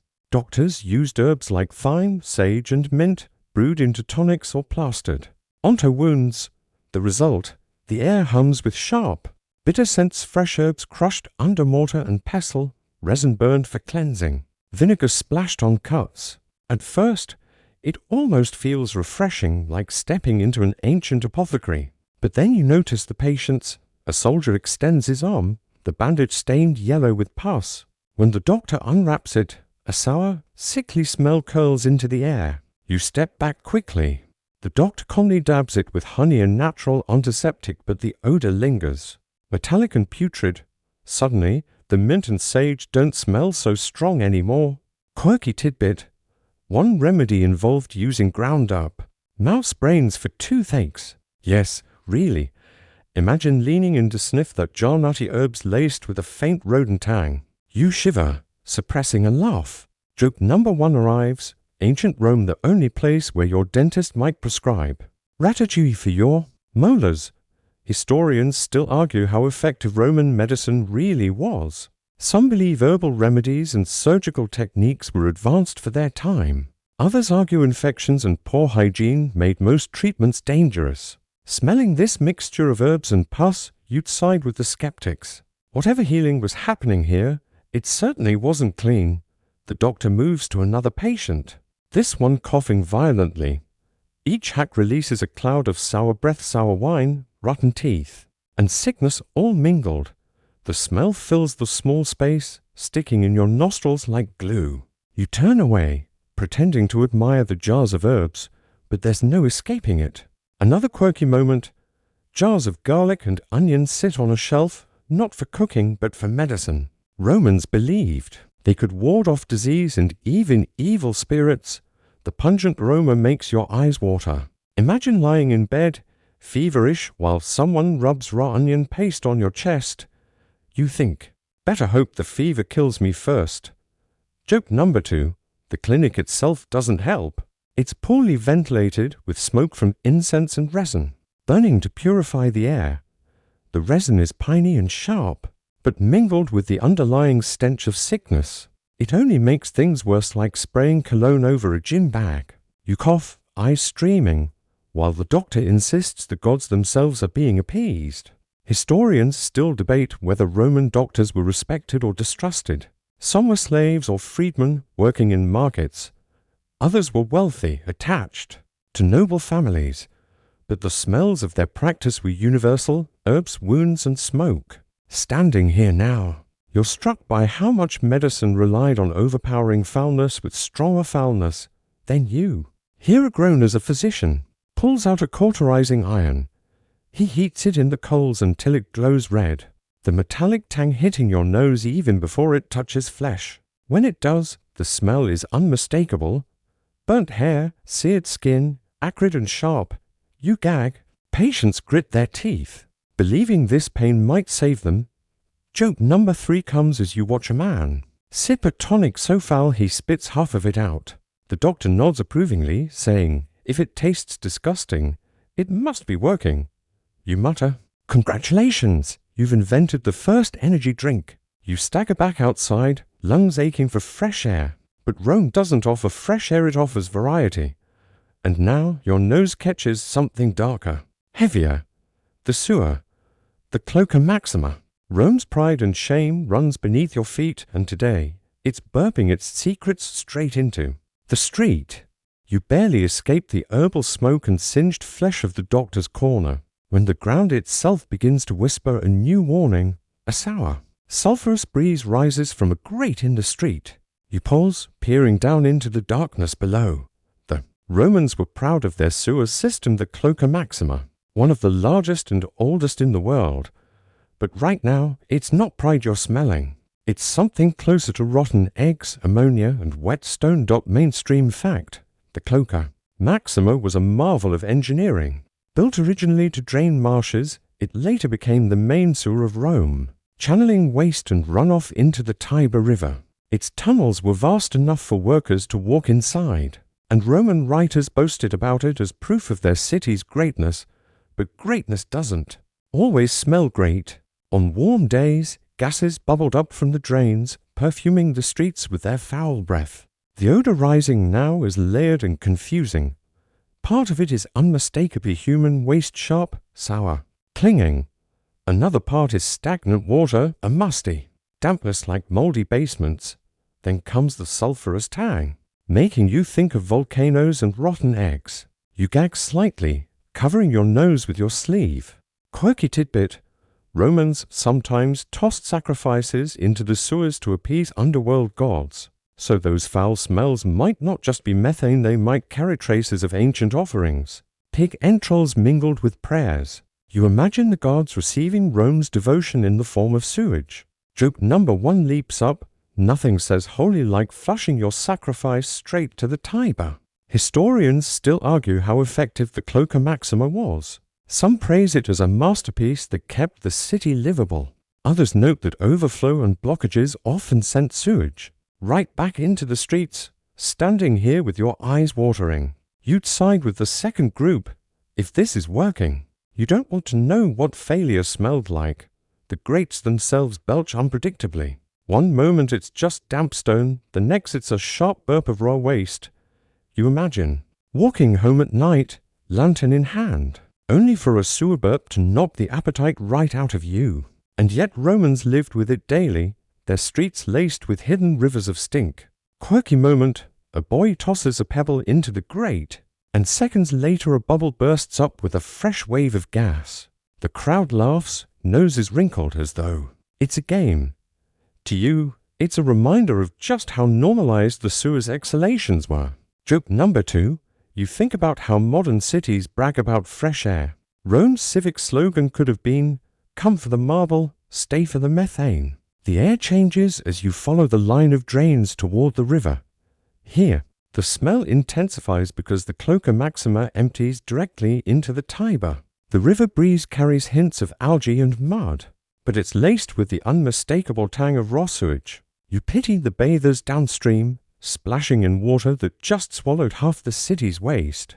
Historians still debate whether the Romans connected cleanliness to health. Some evidence suggests they believed fresh air was essential. Others argue they didn't truly understand germs, but the Cloaca Maxima, for all its engineering glory, couldn't disguise its smell. It was Rome's dirty secret, rising up through grates and drains, perfuming every plaza. Joke number 3 sneaks in as you spot a merchant setting up a wine stand right above a grate. The sewer burps, the air turns foul, and he waves it away. Still pouring cups, you mutter, "House blend pairs well with methane undertones." You retreat, desperate for a scent that isn't sewer-borne. But Rome isn't done teaching your nose. A new aroma drifts on the wine, pungent yet oddly familiar. You follow it and discover rows of laundries where men are stomping tunics in vats of liquid. You lean closer, realize what they're standing in, and groan. Of course, Roman laundry smelled like fermented urine. You stumble away from the sewer grate, gagging, only to be ambushed by yet another stench that makes you question why you came to Rome at all. At first it's sharp, almost ammonia-like, then unmistakably sour. The smell of something that's been sitting out far too long. You follow it to a row of shops, where men are stomping tunics in large clay vats. Their bare feet squelch in yellowish liquid, splashing up against the fabric. And then it hits you: you've found a Roman asterisk, Pholonica asterisk. A laundry drop mainstream fact. Roman laundries cleaned clothes using fermented urine. Yes, that chamber pot you dodged earlier. Much of it eventually made its way here. Collectors placed jars on street corners, and citizens were encouraged to donate. Once collected, the urine was left to ferment, turning it into a potent source of ammonia. The result, a powerful cleaning agent. To Roman noses, this was industry. To yours, it's just unbearable. The smell is aggressive stale urine, acrid and pungent, mixed with the mustiness of wet wool. Each stomp of a worker's foot sends up a fresh puff of ammonia, stinging your eyes. You cover your nose, but the odor is everywhere, seeping into your cloak, your hair, your very skin. Quirky tidbit: Emperor Vespasian famously taxed the collection of urine, a levy so notorious it gave us the phrase asterisk pecunia non olet asterisk, money doesn't stink. Standing here, though, you might argue otherwise. Joke number 1 forms immediately. If money doesn't stink, Vespasian clearly never did laundry day. Historians still argue whether laundries were considered offensive, or just another part of city life. Some suggest they were relegated to less desirable districts because of their smell. Others argue they were common enough that people barely noticed. Judging by the wrinkle in your nose, you'd hope for the first explanation. You watch a worker stomp rhythmically, tunic bunched. Underfoot, he looks utterly unbothered, chatting with a neighbor as if he weren't ankle-deep in what you'd cross the street to avoid. Another man rinses clothes in a trough of water, the runoff spilling into the gutter and releasing another sour cloud. You step back quickly, careful not to let it touch your sandals. Quirky practice. After soaking and stomping, clothes were sometimes brushed with fuller's earth, a kind of clay powder to finish the cleaning. Then they were dried in the sun and bleached with sulfur fumes. You glance at tunics hanging on lines, gleaming white. They look clean, but you can't shake the suspicion that they still carry the faint whiff of their journey. Joke number 2 bubbles up as you imagine a Roman complimenting a neighbor. Your toga looks dazzling today, and the neighbor replying, "Thanks this old thing. It's mostly pee." The laundries also served as social hubs, places where gossip flowed as freely as the vats. You catch snippets of conversation, news of a senator's scandal, rumors of grain shortages drifting over the ammonia haze. People didn't just tolerate the smell. They lived in it, laughed in it, and built their daily rhythms around it. Still, your eyes water, and you stumble toward the edge of the workshop. A boy dumps a bucket of used liquid into the gutter, and the stench explodes upward, sharper than ever. Flies buzz happily, and you gag into your cloak. Joke number 3, forget Cologne Romans walked around smelling like OD outhouse. Historians still debate whether Romans associated these smells with cleanliness or simply with necessity. For you, it's hard to believe anyone thought fresh laundry smelled like this. Yet the gleaming white togas in the forum tell a different story. Somehow, this pungent process worked as you retreat. The acrid tank clings stubbornly. You almost miss the honest stink of the sewers. But before you can complain, a new chorus rises nearby, foreign accents grumbling, muttering, describing Rome as both glorious and foul. Travelers and writers from far-off lands are here too, and they're about to remind you that you're not the first to wrinkle your nose at the city. You stagger from the full-onica, eyes watering, cloak reeking faintly of ammonia, just when you think you can't possibly take another note in Rome's never-ending symphony of stink. You hear a different chorus, foreign voices. Merchants, envoys, and travelers from distant lands gather in the forum, gesturing animatedly as they describe the city. And here's the twist, their noses are just as assaulted as yours. Mainstream fact, Rome was a magnet for outsiders, traders. From Gaul, diplomats from Egypt, philosophers from Greece, even spice merchants from India. Many left behind letters, notes, or accounts describing the city. They marveled at its grandeur, the temples, aqueducts, crowds, but they also complained, sometimes bitterly, about the noise, chaos, and smell. To a fresh nose, Rome was both dazzling and disgusting. One Greek traveler pinches his nose as a cart of hides rolls by. The empire's heart, he mutters, and it smells like a goat died in its sleep. Another diplomat from the east fans himself with a cloth scented faintly of rose oil, trying in vain to mask the sour street air. You chuckle. Joke number 1. Rome's unofficial motto: come for the monuments, stay for the manure. Quirky tidbit. Some outsiders actually wrote about Rome's perfumes, praising the incense at temples or the flower garlands at feasts. But many admitted those fleeting scents were drowned out by the city's underbelly.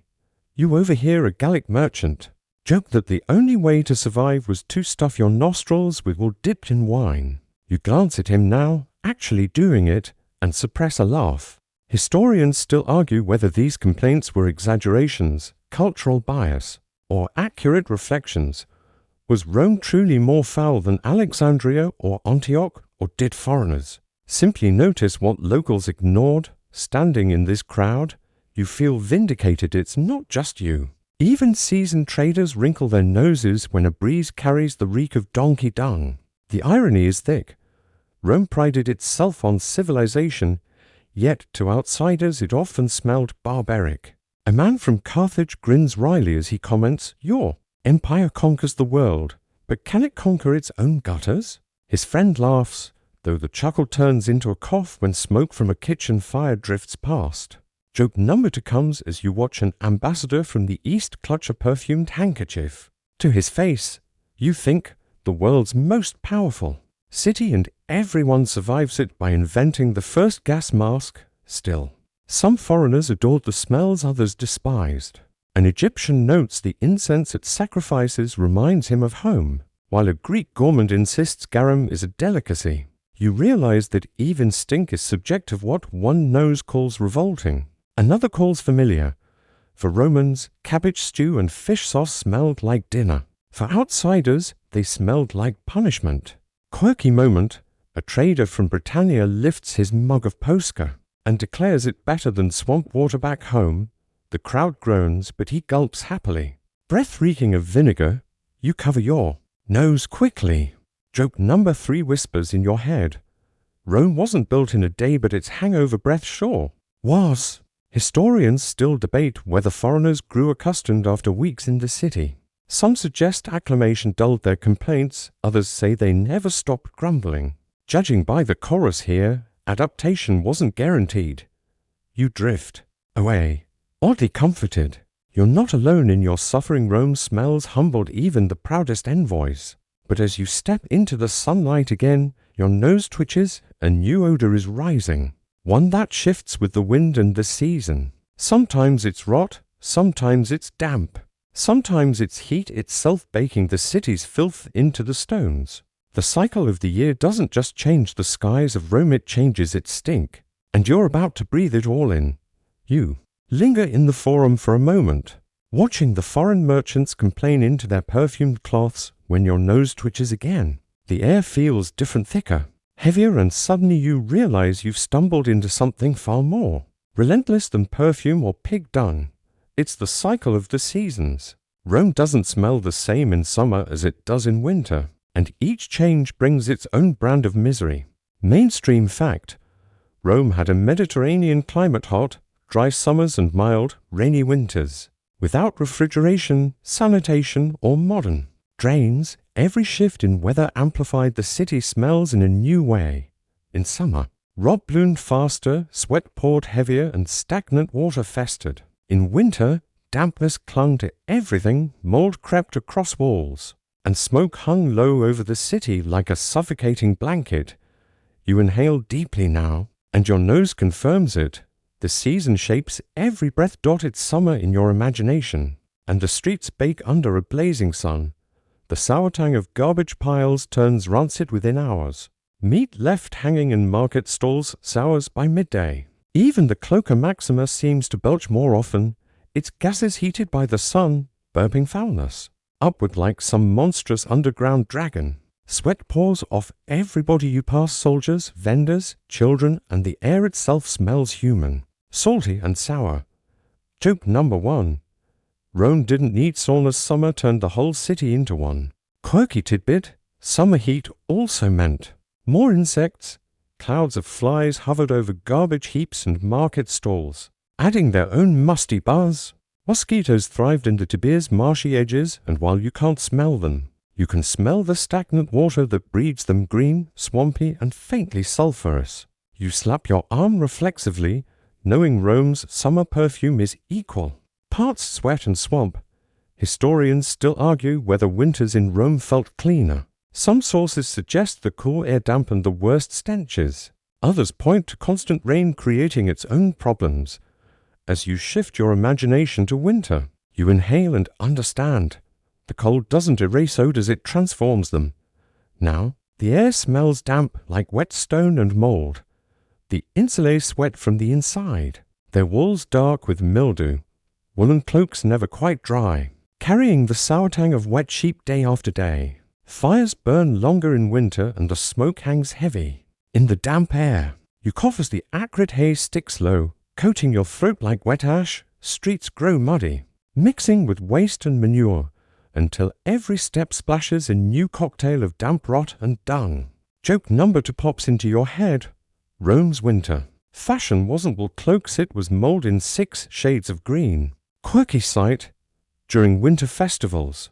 Garlands of evergreen branches were hung to brighten the gloom. Their piney freshness should lift the air, but instead it clashes with the sourness of mold and smoke.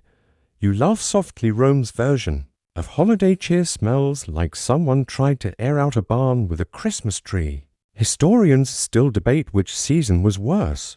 Was summer unbearable with its rotting heaps and boiling sweat? Or was winter more miserable with endless dampness and smoke? For you, it feels like a draw. Each season simply shifts the city's assault on your nose from one weapon to another.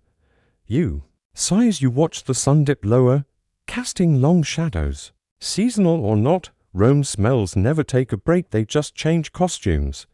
And as night falls, torches flare to life, meat hits the fire, and wine sloshes onto the ground. Festivals and feasts take over the city, and the air fills with their own special blend of chaos. Your nose has survived the market, the sewers, and the laundries. Now it's time to survive Rome when it's celebrating. The sun slides behind the rooftops and suddenly Rome feels transformed. Torches flare, music rises, and laughter spills from every corner. It's festival time, and that means one thing for your poor, battered nose: the city smells are about to multiply. Fires roar higher, animals roast whole on spits, and wine splashes across the cobblestones. What was already pungent by day now becomes a carnival of scents, part feast, part chaos. Mainstream fact: Roman festivals were frequent and extravagant, tied to gods, emperors, or the agricultural calendar. They involved public sacrifices, banquets, and endless wine, streets filled with roasting meats, spilled food, and smoky torches.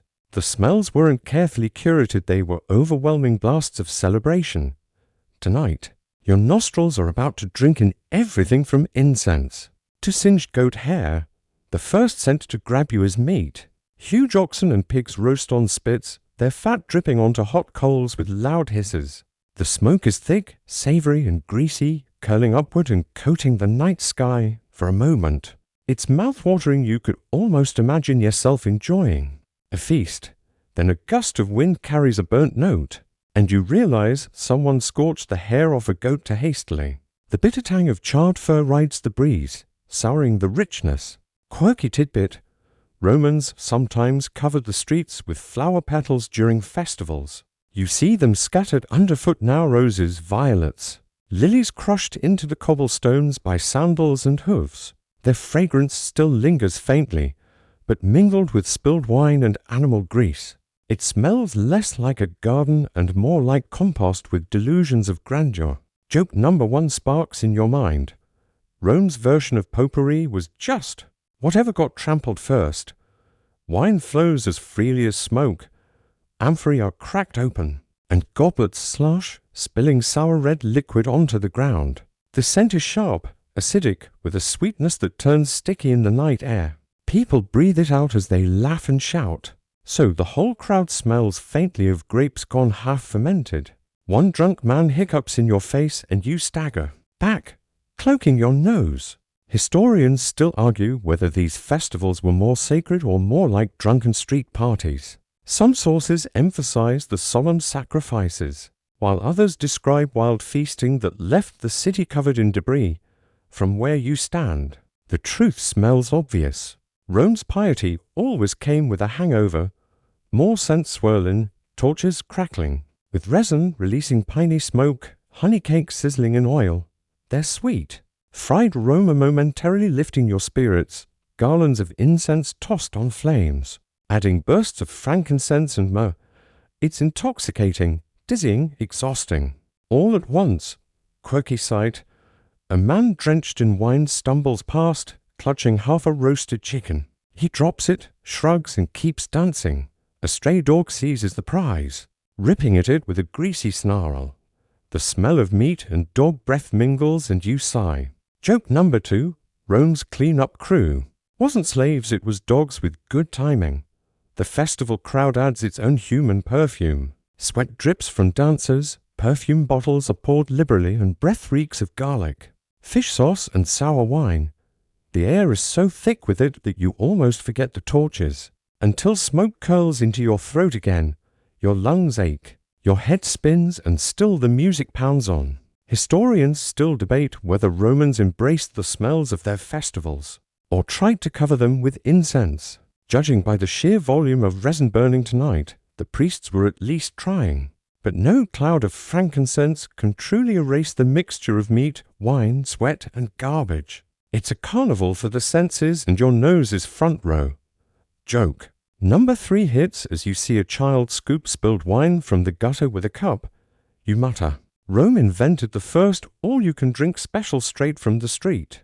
By the time the torches begin to gutter out, the air is thick with grease, smoke, and the sourness of too much fun. You stumble away, head pounding, wishing for silence and freshness. But Rome never offers freshness. Instead, you notice something curious, a quiet stretch of street, where the stench isn't gone but muted. It reminds you that Romans lived with this every day, and somehow they adjusted. Maybe noses dulled. Maybe they found sweetness where you find only rot.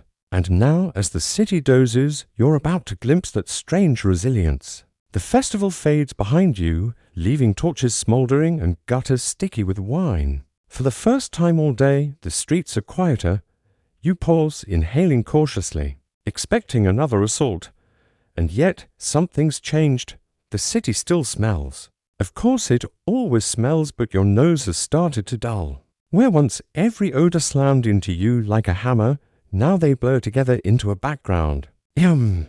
This is how Romans lived, not by escaping the stink, but by adapting to it. Mainstream fact, sensory adaptation is real. When surrounded constantly by certain smells, the human brain stops registering them as strongly. Romans, living with chamber, pots, smoke, and garum every day, likely tuned out much of the foulness. What shocked foreigners or newcomers became ordinary to locals. You realize with a strange kind of awe that your own nose is beginning to do the same. The sour edge of dung still lingers in the air, but now you notice something else layered on top, the faint sweetness of night-blooming jasmine. Climbing over a villa wall, a breeze carries the floral scent across the stones, soft and subtle. For once, your nostrils unclench. You close your eyes and almost smile. Quirky tidbit. Roman writers occasionally mention pleasant smells, flowers, perfumes. Even fresh-baked bread, these weren't the norm. But fleeting moments of sweetness amid the chaos. Tonight, you catch. 1.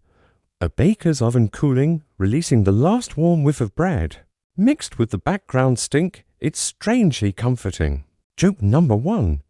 Congratulations, you've discovered the Roman version of a scented candle, sewer, and sourdough. Historians still argue whether Romans were truly nose-blind or simply less sensitive to what weed.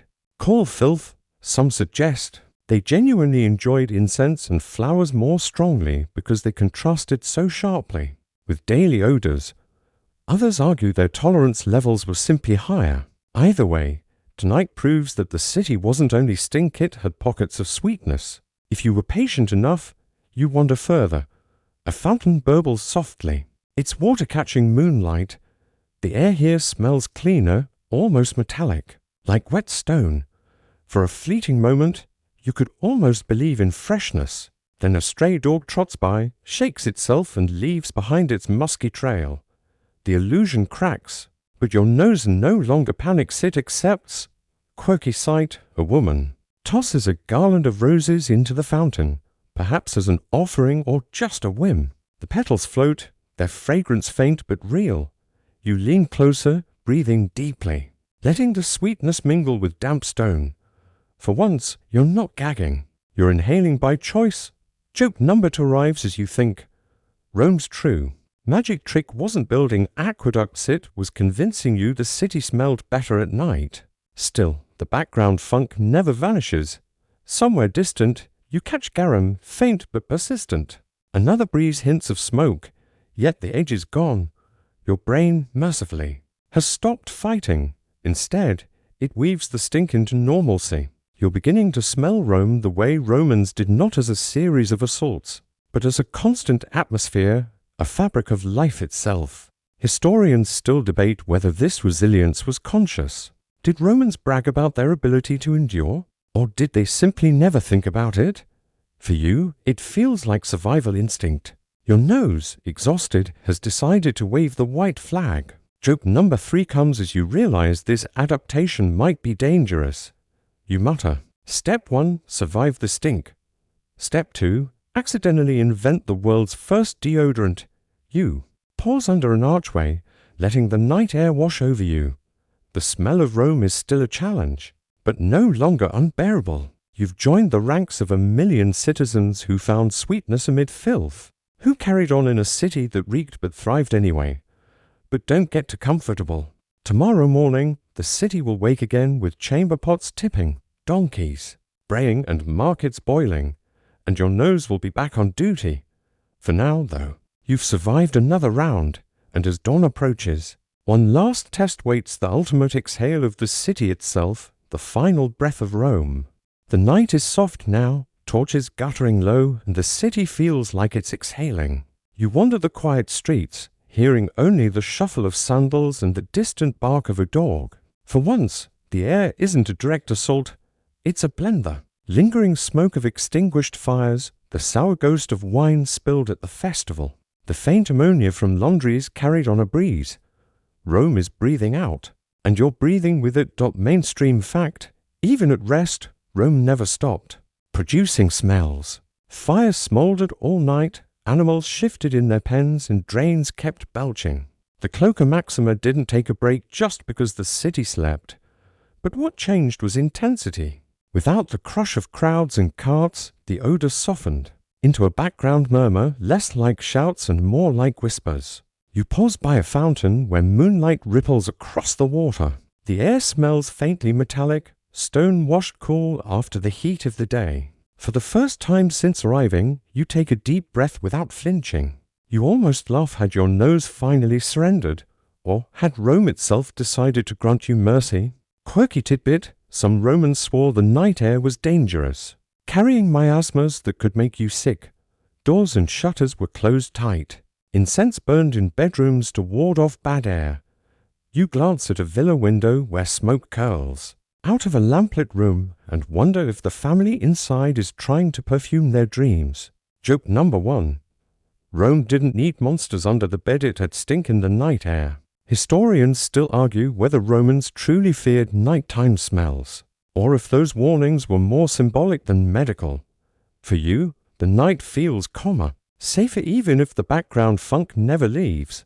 There's still dung in the streets, still cabbage gone cold in pots, still hides soaking somewhere by the river. But under moonlight, everything blends into one low note, steady and almost bearable. You walk past the Forum, its grand columns casting long shadows. Even here, the air smells faintly of incense burned earlier in the day, now just a ghost clinging to the stone.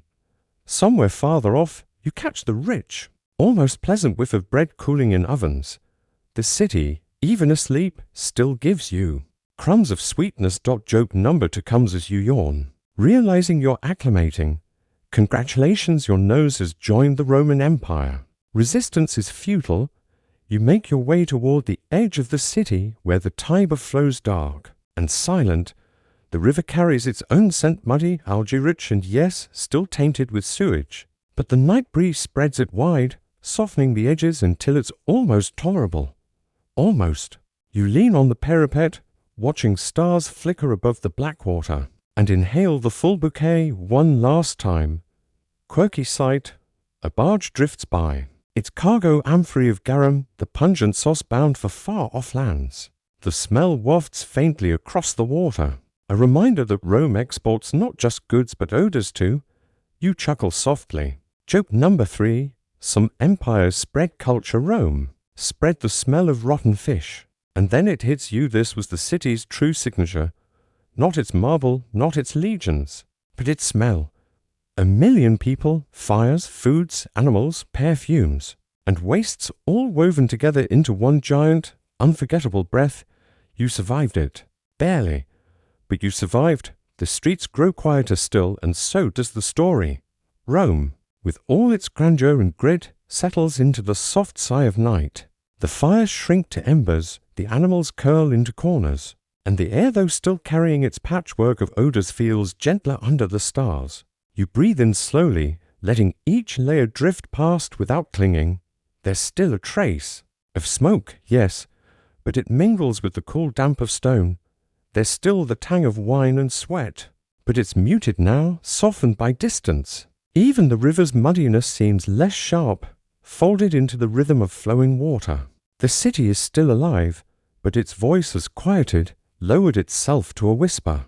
As you listen to the silence between footsteps, you notice how your body relaxes. The worst is behind you, the chamber pots, the tannery vats, the bubbling garum. What remains is a steady hum of life, no longer overwhelming, no longer demanding, just present, a backdrop to dreams. Historians will always debate what Rome really smelled like, whether the stench dominated or the sweetness occasionally broke through. But for you, tonight, it doesn't matter. The scents of Rome have blurred into one memory, a single impression you'll carry even after your nose recovers, the smell of a city alive. Unfiltered and unforgettable. So close your eyes now. Imagine the marble glowing in moonlight, the fountains trickling, the distant murmur of the Tiber carrying everything gently out to sea. Let the harsh edges soften.